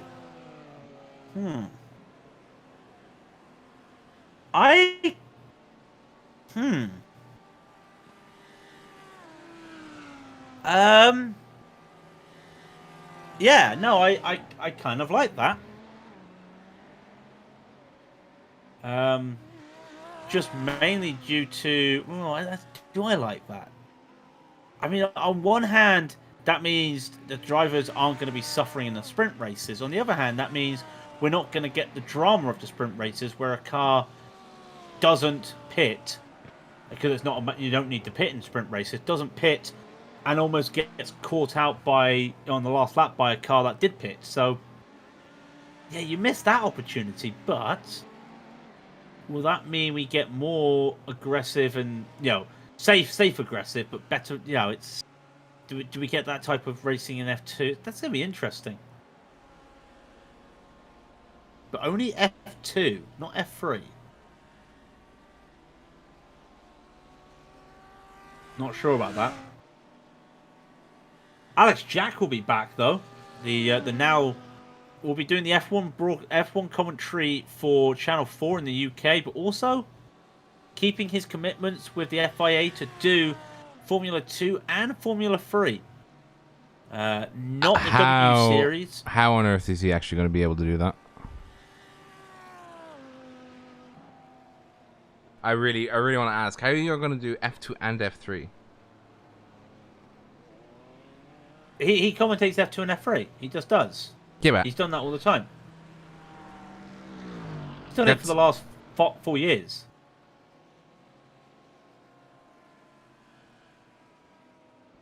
And he's like, the thing that's going to be the shame is that him and Alex Brundle are an amazing duo and did the commentary on F1's TV for the F1 races. In fact, there is a video out there. Their commentary at the final lap of Monza compared to Sky One's commentary. And there was a huge difference. So I'm looking forward to it because he'll also be coming back with Alex Brundle. There are 5 race weekends Alex Brundle cannot do. Only 2 of them have F2 or F3. So it's not like he's going to be missing anything. That'd be fun.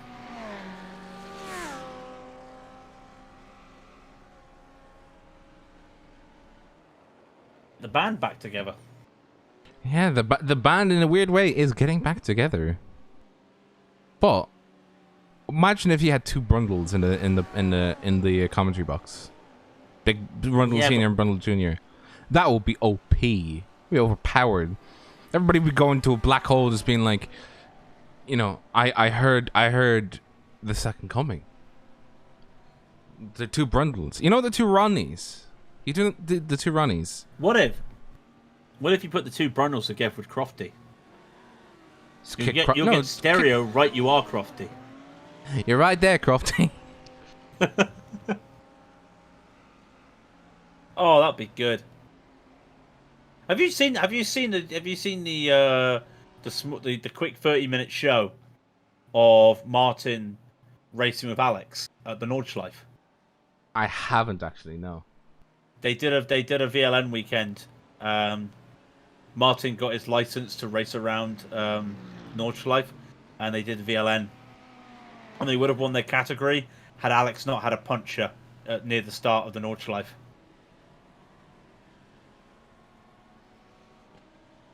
And he had to carry a puncher for quite a while.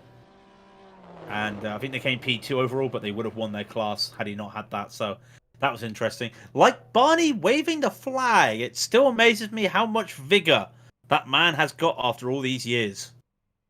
I mean, when you deal with many an iRacer, you know, you just know that you have to fly it with vigor. I'm just glad they fixed it so he's not flapping the flag vigorously when it's over, when qualifying's over, and you're just sat there in the pits waiting for it to go, and he's just there still flying that checkered flag. I'm glad about that. So, Milan Tikins, of course, for Project Dynamic on the front row with Harry Wills beside him, followed by Adam Christo and Jan Boll. And then Harry Melvin and James Armstrong, those two had a great little battle at the end. Jonas Dreyer and Christian Furs, Casper de Court, Will Egby in P10, Thomas Axe, Billy Fletcher. Thomas Axe has got a really good chance here to make some points up after that first race. Currently sitting 11th. Sean Campbell, championship leaders, in 15th. Alfie Rigby in 16th. Luke McCone is 17th. And Ted Bradbury, due to the virtue of the not finishing 2 laps down, has to start at the back at 18. 18 pros, by the way. It's great to see. Mark Fleming and Simon Dodd, Eclipse, will lead off the amateurs. Behind them is Mark Bailey and David Meakin for VRT. And then there's more VRT behind them with Chris Gardner and Lydon Lee. And it's all right. There's another Eclipse there, John Williams, and then Zachary Yama of VRT. So VRT at the front, but the Eclipse will do whatever they can to stop them. And the sun is setting at 5 minutes past 5. That's gonna probably provide some interesting situations near the end of the lap.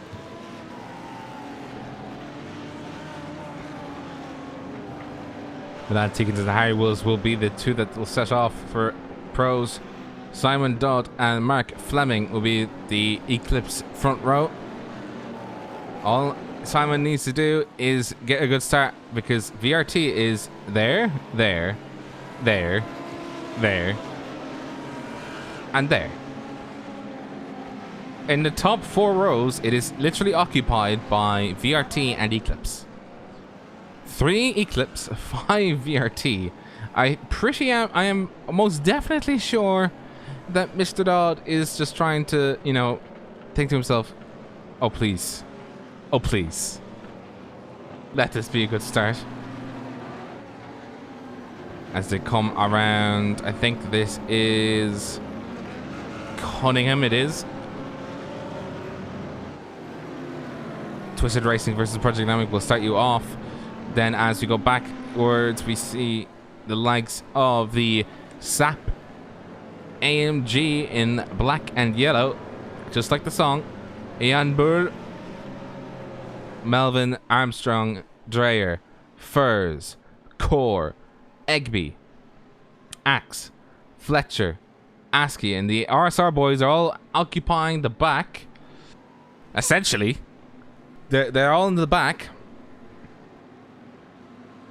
And then they are coming up towards Le Mans. Well, you have to get to Jean-Bien first. Well, Jean-Bien and then into Le Mans.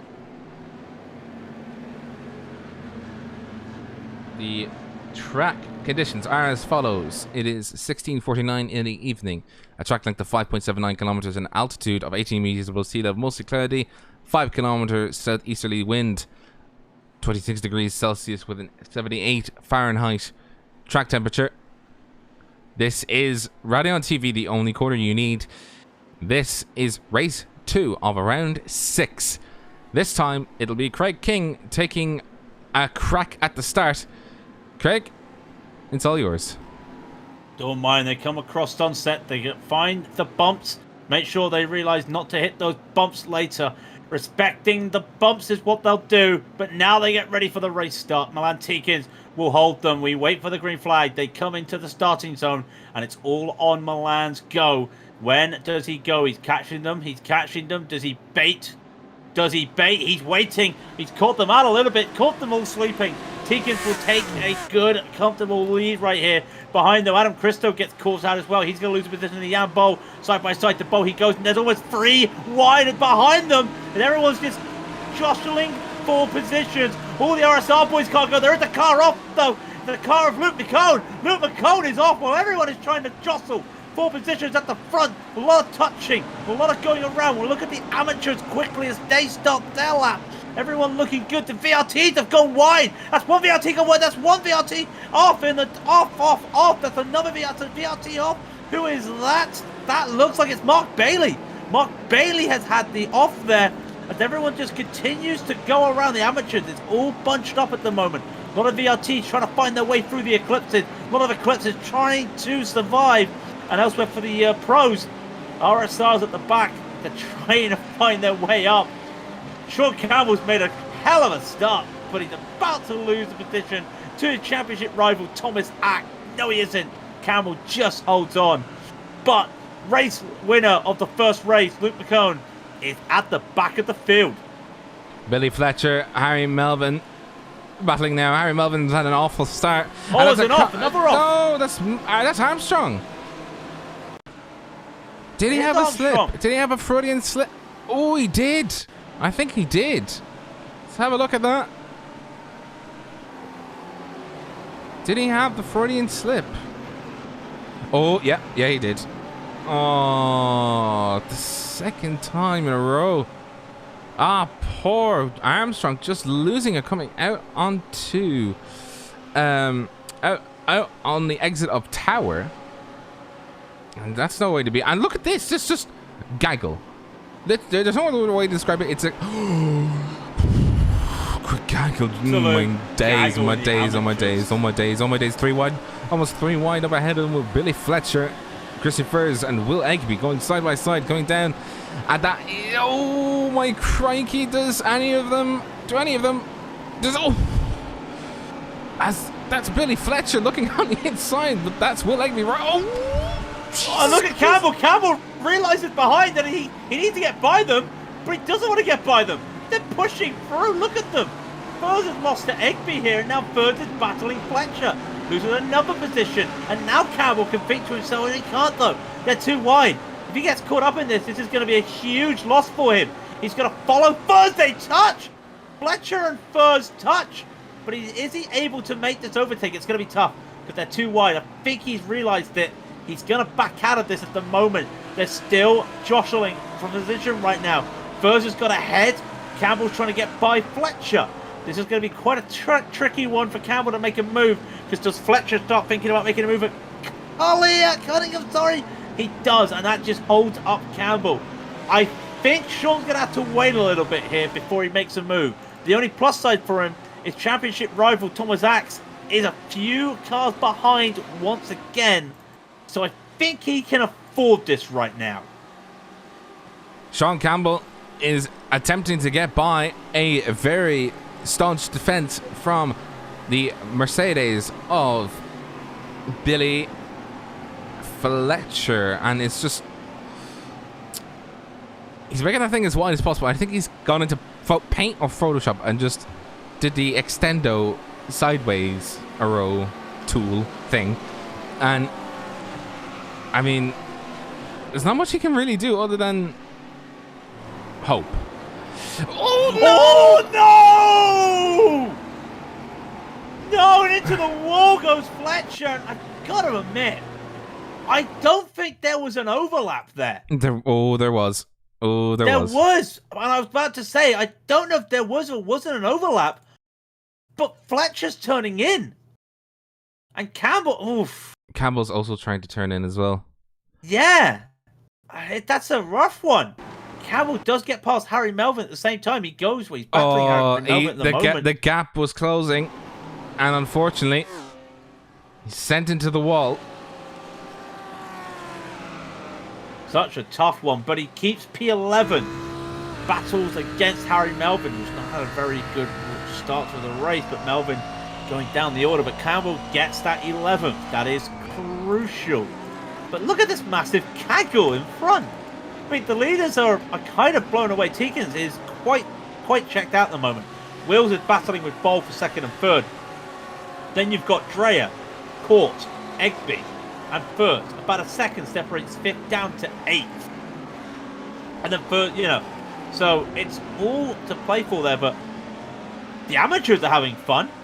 They were pretty much bunched up earlier on, and they're still a little bit bunched. Look at that. Fleming, Yama, Dandridge, Lee, Ahern, all of them. The VRT guys are all just jostling for their positions themselves. Lydon Lee's got some wing damage as he tries to get around his teammate Thomas Dandridge, and does so at Cunningham, and now into Collier. He makes that position. In fact, that's another VRT with wing damage. That's Zachary Yama. So Yama, Lee, both have wing damage with VRT. It's gone from bad to worse for Eclipse. Their drivers are all over the field. They've been sprinkled around. Simon Dodd, after starting so well, he's lost so many positions. This is the damage. He's lost 10 so far. Oh no, they've just lost Fleming. Sorry, they've just lost Fleming. And Will Egby's gone off. Wow. Yama makes a really late move into Le Mans. And look at this. Look at this. It's Mark. It's Chris Chatterton on his own. He's going 3 wide. 3 wide into Sunset. And he makes the position. No, he's going to turn. No. Carnage at Sunset. One mistake from VRT takes 3 of them out. And all the amateurs are all over the place right now. But VRT has just taken themselves out with 1 mistake. And Beaumont, I gotta check this right now. Where's Callum Beaumont? That is a slide coming from. That was the Ferrari being tapped from the inside, and that is not what you want to see. It's so unfortunate on the inside. John Williams is the last of the Eclipse guys to be racing in the top 3, and he's leading the charge for Eclipse at the moment. Next car down is Henning Haig. Zachary Yama is trying to catch up. Callum Beaumont, he's come from 37th, so the back of the grid. Oh no, we got another car off. Chris Chatterton's off. Championship contender Chris Chatterton has had an off. It looks like he's done that at the hairpin. Does get back on track, but he is. No! Neck code! And no! That was Simon Dodd! No! Dodd! No! Doddy! No! Breaking my heart! Breaking my heart! And I tell you the interesting thing with this. I mean, what? Beaumont's going side by side with Henning Haig. Chatterton is now behind. Is he behind Andrew Miller? Yeah, he's behind Andrew Miller now. Way behind. So he's way behind Andrew Miller. Callum Beaumont is ahead. So he's trying to gain positions. He's currently, 6th in the amateurs, which doesn't sound a lot, but it's a big deal if Beaumont can get points away from Andrew Miller, and vital points. And with all the VRT guys just having that massive accident with Chatterton. No, it wasn't Chatterton. It was the Eclipse driver. It's just all crazy. Callum Beaumont, by the way, is side by side with Henning Haig. And Henning Haig's got the inside in that slow-mo BMW. He will keep that position, but Beaumont is battling, and he does have it. Chris Gardner's also had an off. Chris Gardner's had an off. That was one of the top drivers. That was P2 in the amateurs, and he's had an off. Now, what has happened there? Did he lose it? He clipped the grass into turn 2. Oh, dear. The David Meakin continues to lead the way for VRT. Chris Gardner's now P3 because John Williams takes over P2 for Eclipse. I mean, does anybody want the win in amateur?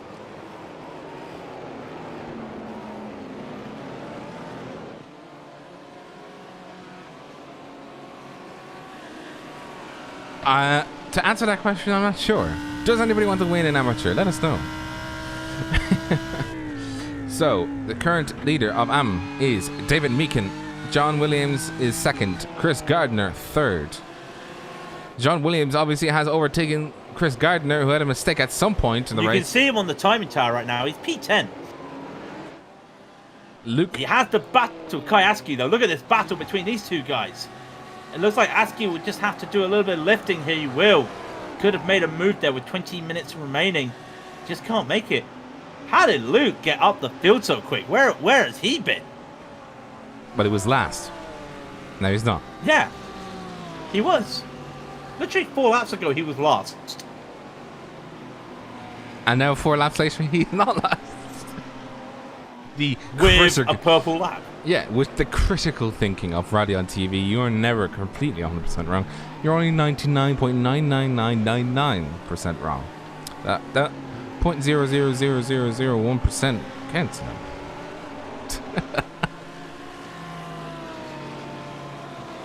As well, Cristino, I can't pronounce his last name. Adam Cristo, still trying to fight for 4th position, clinging on to what he can. He thinks he's won his bread, and he's defending his entitled bread. He has got a bit of front end damage on that thing though, and he's going to be fighting on the outside with Jonas Dreyer, as Jonas Dreyer now fights to the inside, but loses the rear end. He had to put the brakes on a little bit though, because I think Cristo was a little bit slow on the apex. I think that may have hindered him. He's got the speed. You can see Dreyer has got the speed here, and in fact, this is chaotic going into Bishop. Dreyer trying to go around the outside. He's going to try and make this move stick around the outside. In now to the inside at Jean-Vienne. Around the outside of Mimans. He's going to try and make this stick. Oh, Cristo's got to take that line. Cristo has to take that apex. Unfortunately, that's a mistake there. That's Christian Furzov. Not see what happened there. Did he get tapped? He lost it himself. Just battling and caught the grass. That is unfortunate there. Oh my God, Jonas Dreyer started to brake too early for Sunset and almost hit the wall. He's going to lose the position to Jensen. I've never seen that before. I've never seen a man turn too early for Sunset, but that happened to Dreyer. He's now down to P6. That's a weird one. Let's see what Jonas Dreyer did. Ooh. What? Oh, I think I know what he tried. He was trying to be smart and go around the outs. Oh, no. No. Oh. No. I think he was screaming. I think he was screaming, no. No. Well, I think all these guys would be screaming no. Look at this. Cristo, Jensen, Dreyer, Campbell, McCone, all together. Campbell's, he's Campbell has yielded. He's saying, here you go, King. Here's 7th place. And now he's just trying to see, more than likely he'll be trying to see if he can, sneak a position when McKeown opens the door. Try and be slow and steady and smarter. Oh, and that's, side-by-side action. They're side-by-side and side-by-side at the moment. Campbell, McCone side-by-side. Dreyer and Jensen side-by-side. A little bit of argy-bargy there earlier between, I think that was Jensen and, Jensen and Cristo. As we still got Jensen and Dreyer side-by-side. They come up through the Flying Fortress. They're still going into Bishop side-by-side. Can Jensen make this stick if they go side-by-side into Le Mans?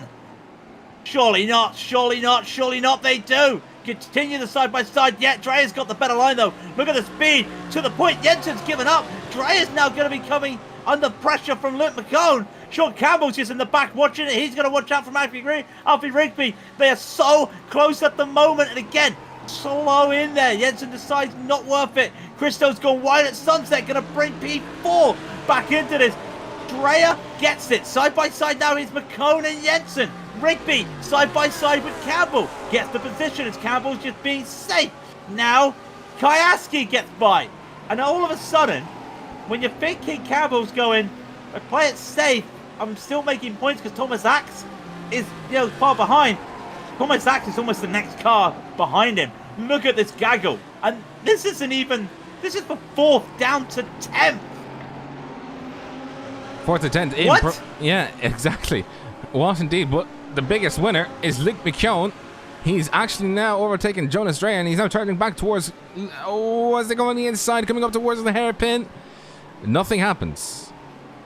And that is going to be good for McKeown, who just needs... He needs the car behind him to be distracted. He needs to be distracted. So he needs Jonas Dreyer to be distracted by Jensen, so he can catch up to Adam Christo. Yeah. I would agree with what Mitchell is saying. He's Luke McKeown is absolutely bossing it at the moment. He's absolutely putting the car where he needs to be, and not only that, he's also saying to the other guys, "Oh, you think I'm faster? I know I'm faster. Out the way." And it's just like, oh well, sorry.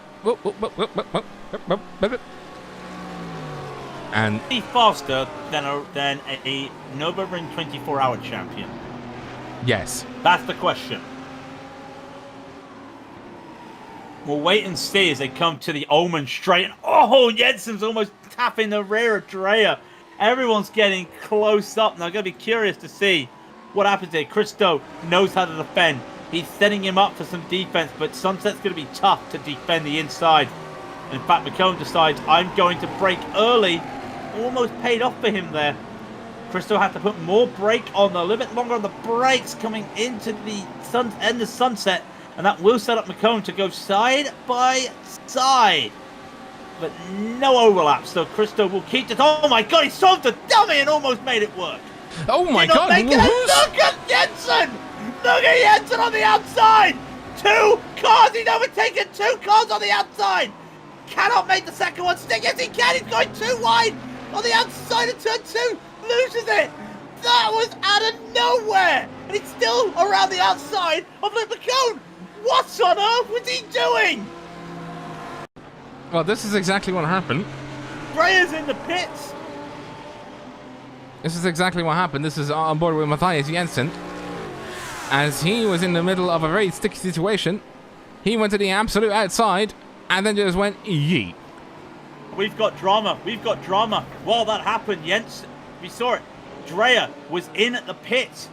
He made contact with an RSR, and look who he made contact with. Sean Campbell, championship leader in the wall. Damage to that neon Mercedes. He is now he's got Thomas Sachs behind him, sorry. His championship rival, because Chris Daines is not racing tonight, is right behind him. This is not what he wanted. He was having the time. Adam Christo, by the way, has had a mistake. He is now down the order as well. What happened to Christo? Was that at the hairpin? He lost it at the hairpin. And that also meant Luke McKeown lost it at the hairpin. And he's now going to get past the RSLs. I'm losing breath. You look at one incident, there's something else going on in the pros. We're trying to get back to the amateurs, I promise. If I don't even know where we're going. David Meekin leads the amateurs and Callum Beaumont and Henning Haig. That's what you need to know. That's what you need to know. Andrew Miller, though, championship leader in the amateurs, is out of the race. Andrew Miller is out of the race. Not sure what happened to him. But the championship leader is now out of the race, and he's been out for a while. And this could be great for Beaumont. And that's another car. Oh, there's another. That's Matthias Jensen. He's gone. Again?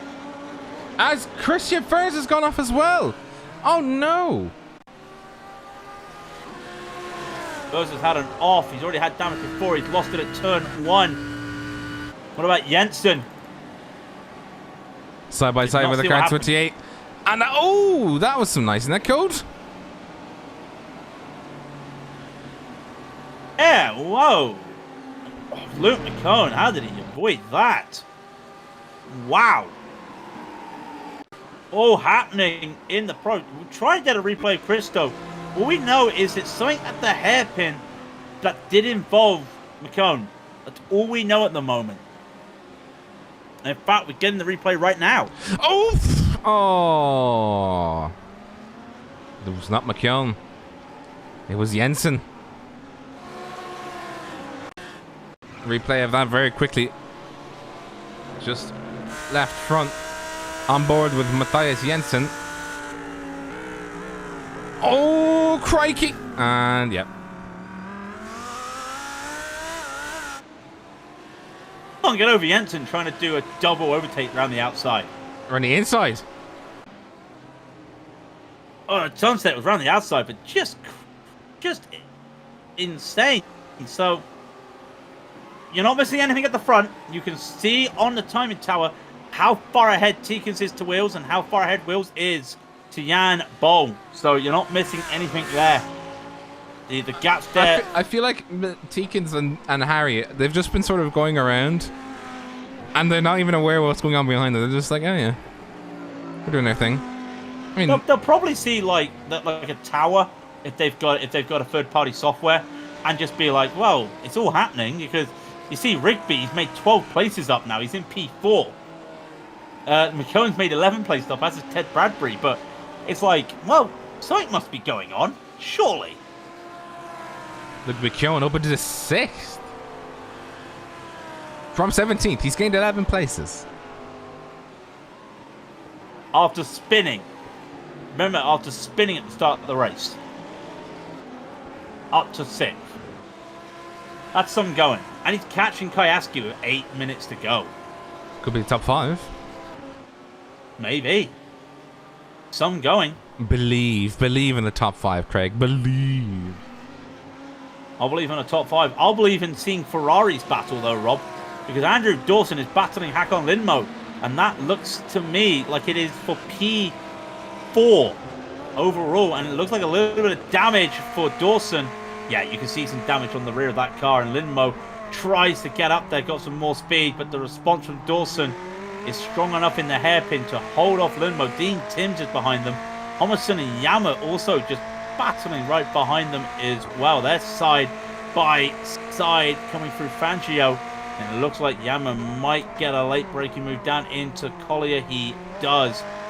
He overcooks it a little bit, though. Yeah, he does overcook it. Anyway, this battle at the front with Dawson and Lindmo is pretty interesting. Two Ferraris battling out for a very good P4. Lindmo would love a P4 just to get some more points on the leaderboard. Try and get into the top 3 of the amateur championship, but not having his way right now. Not having his way with that little Ferrari of Dawson. I mean, Dawson, he's defending. He's doing a very good job at it.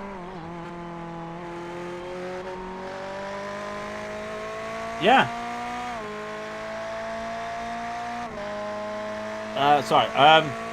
Doing a good job, but that damage, look at it. Look at that damage.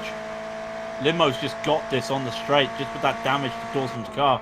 Limo's up to P4, providing he does not overshoot Sunset. He's okay. He's okay. Nothing to worry about.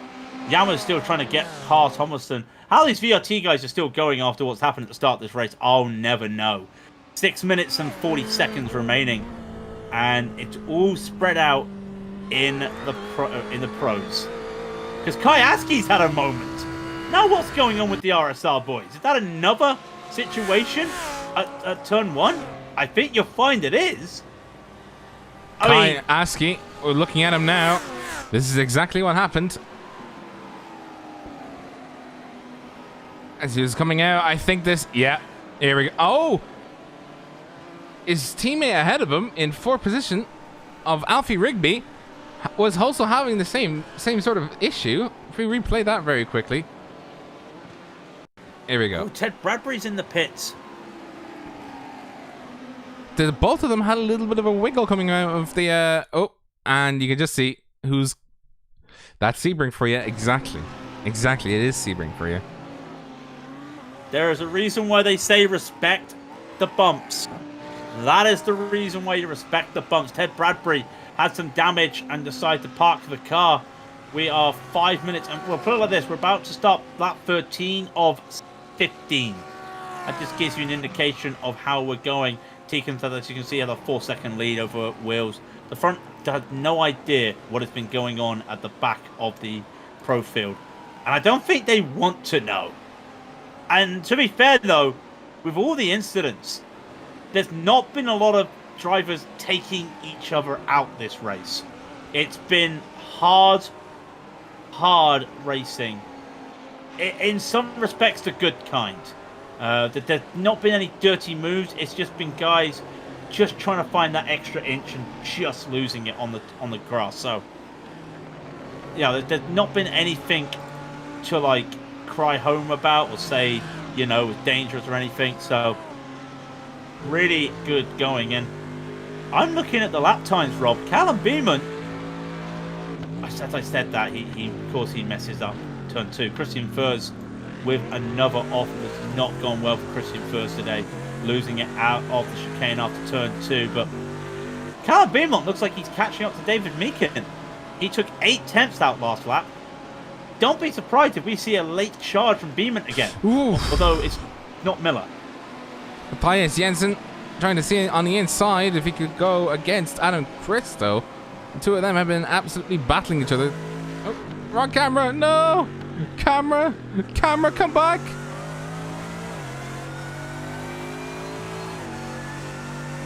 You okay there? You get your cameras ready? Yes, camera is fixed. Camera fixed. Might need it for this move into Bishop though, because they're going side by side through Bishop into Jean Bien. Jean Bien into Le Mans, and Jensen could not make it too wide and had to yield. He did not have the position there. Had to get behind Adam Christo. And now Christo is going to be defending as Jensen looks for What's he doing? Jensen, there's no room. Jensen, no. He is. He made the commit. That is bravery at its best. That was right by the wall. And he's taken the position. Christo with a bit better move. Oh my word. They almost get it. They did. They did. Jensen lost the car. Oh no. Oh no. Oh, I think Jensen, I think he lost it by his own there was a tap, but he was drifting out. Let's have a look. Very slowly, let's have a look. No, that was a slide on his own account. That was unfortunately a slide on his own account. Oh. And then he slid. Bang. Yeah, I think we saw with Netcode they were merging. I don't think there was any contact.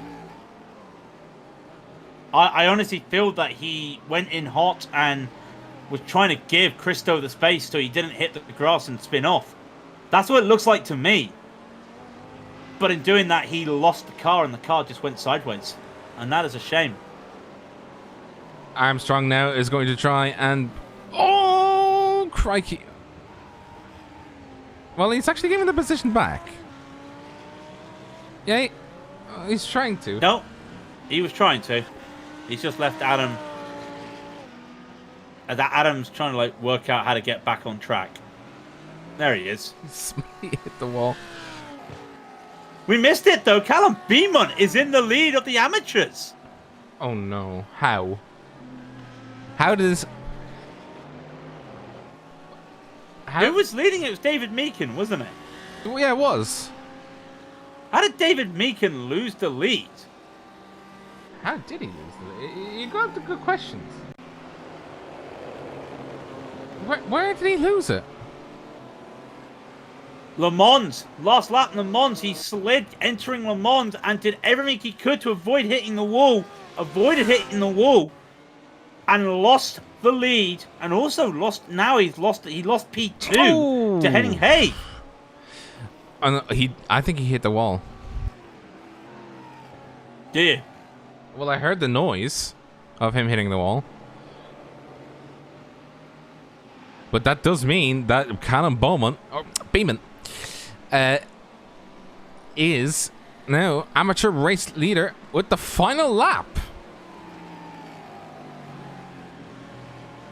Been an action-packed 30 minutes. I'll tell you that for now. And Thomas Ashe and Luke McKeown going at it. Oh. This is not what Sean Campbell wants to see, though. He would be happy to just accept that he'd be one position behind Thomas Axe. But with the way Axe is driving right now, he could make another position of McCone and get a top 5. Luke's driven fantastically through the chaos of the middle of this race here, making 12 places up, to P5. He's done well. Milan Tigers, by the way, is coming around Le Mans He's got one more corner left, and he will take victory. Jan Bo and Alfie Rigby are going to have a last gasp fight, it feels like. Rigby's got to make up half a second on a corner. Not going to happen. Comes around Sunset. Milan Tikins will take victory, providing he makes Sunset. He does.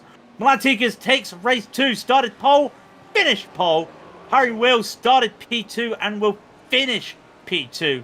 And they missed everything behind them. Jan Bo is going to hold on to that P3 in the BMW. That's a great result in the BMW. But what's happening with Thomas Axe and Luke McKeown? While that's been going on, nothing. Axe could not get by.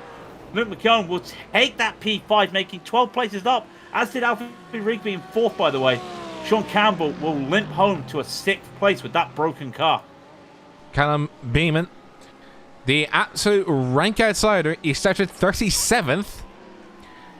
37th. He's 11th. And your race winner. Isn't that...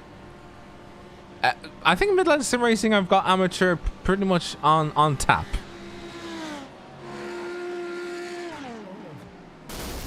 And there goes an engine. Chaotic race. What a chaotic race. I think Ethan's saying the best thing there. Limits were pushed too hard.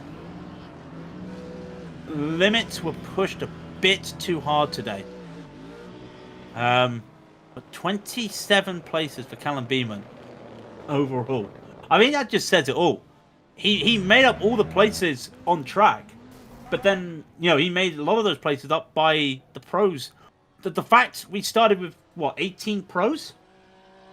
18 pros, and we've got 7 pros before... 8 pros before an amateur, or 9 pros. So, that's crazy. You'll see the results right now. If you were saying Milan Tikins, Harry Wills started 1st and 2nd and finished that way. Jan Bo make the position up to come home 3rd in that BMW. Alfie Rigby and Luke McComb, they both made up 12 places each. And then Thomas Axe comes home in 6th. That's crucial. Why is that crucial? Because look at Sean Campbell there. Championship leader, 7th. Could not capitalise here with that positional start and had a really good chance of getting a top 3 again. All went wrong for Campbell. So he finishes behind his championship rival, Thomas Axe. Remember, Chris Dane's not racing today. Casper de Court finishes 8th. Sean Campbell will be... Sorry. Casper de Court 8th. Kayaski 9th. Callum Beaumont wins the amateurs. Beeman. And like I said, Beemans. Sorry, Beemans. Sorry, Mr. Beeman. Sorry, Mr. Beeman. Finishes 27 places made up overall. Henning Haig will make up 16 of his own to come home 2nd for the amateurs. David Meakin will be 3rd. Akon Lindmo made 21 places up. Andrew Dawson made 22 places up. I mean, they're the amateurs. That's the top 4 for the amateurs. And, you know, Dean Timms gets 5th for the amateurs as well. Lee Mahern and Mark Bailey rounds out the next of the amateurs. And James Armstrong I think he pitted for a little bit of damage, but came back out. He finishes 18th overall. Alex Thomason, 19th. Chris Chatterton will be 20th. Simon Dodd, unfortunately, 21st. Adam Christo, what could have been, but finishes down in 22nd overall. Ryan Hamilton is just taking some more laps around, but he finishes 23rd. Matthew Heatrick, 24th. Thomas Dandridge, 25th. That is the last of the people on the lead lap. Remember, last race we had 38 guys on the lead lap, or 37 cars on the lead lap. Just 25 today. Mark Fleming finished a lap down. Matthias Jensen, Christian Furs and Zachary Yama finished 2 laps down. Ted Bradbury finished 4 laps down. Will Egby and Harry Melvin, 6 laps down. Then Jonas Dreyer, Chris Gardner, Daniel Gilding and John Williams all finished 7 laps down. Andrew Miller and Lyden Lee were 8 laps down, and Billy Fletcher, unfortunately, 13 laps down. Sebring bringing some absolutely excellent racing and some chaotic moments. I think Craig would have gone horse. I think I did. You did for a while. I don't think I've ever found that note in my vocal range when I saw Matthias Jensen going around the outside of Sunset, almost overtaking 2 cars. But then I realised why when I saw all the chaos, and I went to watch back the chaos, and then we missed all the other chaos. But absolutely crazy. And unfortunately, Andrew Miller, but you didn't see it. Andrew Miller was taken out by a lap car just rejoining the track, or a spun car rejoining the track, and that was the championship leader. So that is unfortunate for Andrew Miller. But of course, remember the bye weeks. The bye weeks is very crucial. The bye week, because you only get one bye week. So let's bring in Adam Christo. Let's have a quick chat with Adam Christo. It's nice. It's good to see you once again, Adam. Wasn't your race? It started out well, and then came the chaos in the middle of the race. Yeah, it didn't quite get to plan. Like, in the end, I knew the pace wasn't there, so I just thought, well, let's make the thing as wide as possible. And it looked like it was going pretty well, but yeah, we just got tagged, and then once we were tagged, it sent us round, and we were P nowhere. But I just thought, right, let's see whether I can hang on to P4 for the rest of the race. But it was quite exciting. I was able to back them up into each other a little bit, unintentionally. Like, I was just trying to go as fast as I could, but I just wasn't quick enough. So that was another thing, because the McLaren had a bit of a change with the patch yesterday. Have you noticed any differences? Yeah, with the Merc, I feel like our braking performance isn't as good at the moment, and I feel like there's a little reduction in downforce or damping or something that we need to work on. We'll keep on chipping away. Like, I suppose it's new, and there might be another patch. Generally, they do 2 patches quite close to each other after getting a week's worth of feedback off everyone. So we'll see how it is in a week or so. It might change again. Well, of course, next week, I think you might be familiar with this racetrack. Yeah, I think you might be familiar with something called the Nordschleife. I don't know why. Are you, obviously we've seen you there, are you hoping for, I wouldn't say a better performance, but are you hoping for a good performance full stop? I hope so. Obviously, it's a track that I race at more than anywhere else, so I'm hoping I'll be able to use that to my advantage. But again, like with the setup changes, it means that it's going to be a busy week trying to get the most out of the cars. So we'll do a bit of homework, a bit more testing, and see whether we can get this thing hooked up a little bit better. I must admit, I have seen Adam, and I have seen some of his streams recently, and most of the time he's streaming, it's a lot of races around the Nordschleife, and I can't blame him. Really can't blame him. When it's your bread and butter, he knows it like the back of his hand. It's the best track in the world. If there's only one track I could race at again, it'd be this place. It's like Desert Island Discs. Just give him the Nordschleife on an island. I think that'd be the best thing. Robert, have you got anything else to add? Are you ready for next week? What is it next week? I just said. We've just been talking about it. It's Nordschleife. Yeah, Rob's just. It's my day today. All right, it's right. It's my day today. That's fine. It's fine. I will leave you to go, Adam. Thank you very much for popping in afterwards. But you always say good luck next week. Hopefully we see you, and good luck with that homework. Cheers. Catch you guys in a bit. Catch you guys. Cheers, Adam. All the best. I think, Rob, that's it. That is it. That is it. It is it. It's been a chaotic night. Some great racing though. It's why the RSR World Series is the hottest ticket in GT3 right now. And you can see with the performances of Luke McCone really showing it, new faces, new names. But this is Raidillon TV, and we don't change. We may change our voice, like my high pitch, but if you like what you see, hit that thumbs up and the subscribe button, and if I'm not doing my job, hit that bell button, because you'll be told when we are scheduling a new event for us to broadcast. Our Discord link, of course, underneath the YouTube video, and a link to trackcams22.com. That image you've got still going there of the pace car in the pit lane, it's picturesque. You could have that as a wallpaper, and that's thanks to trackcams22.com. You can do it yourself, ladies and gentlemen. Remember, no official races this week, so we're off Friday, we're off Sunday, putting our feet up and coming back next week. The Americas series will be back later tonight, and then we'll see you Monday for the RacingSimRigs Super Trofeo series.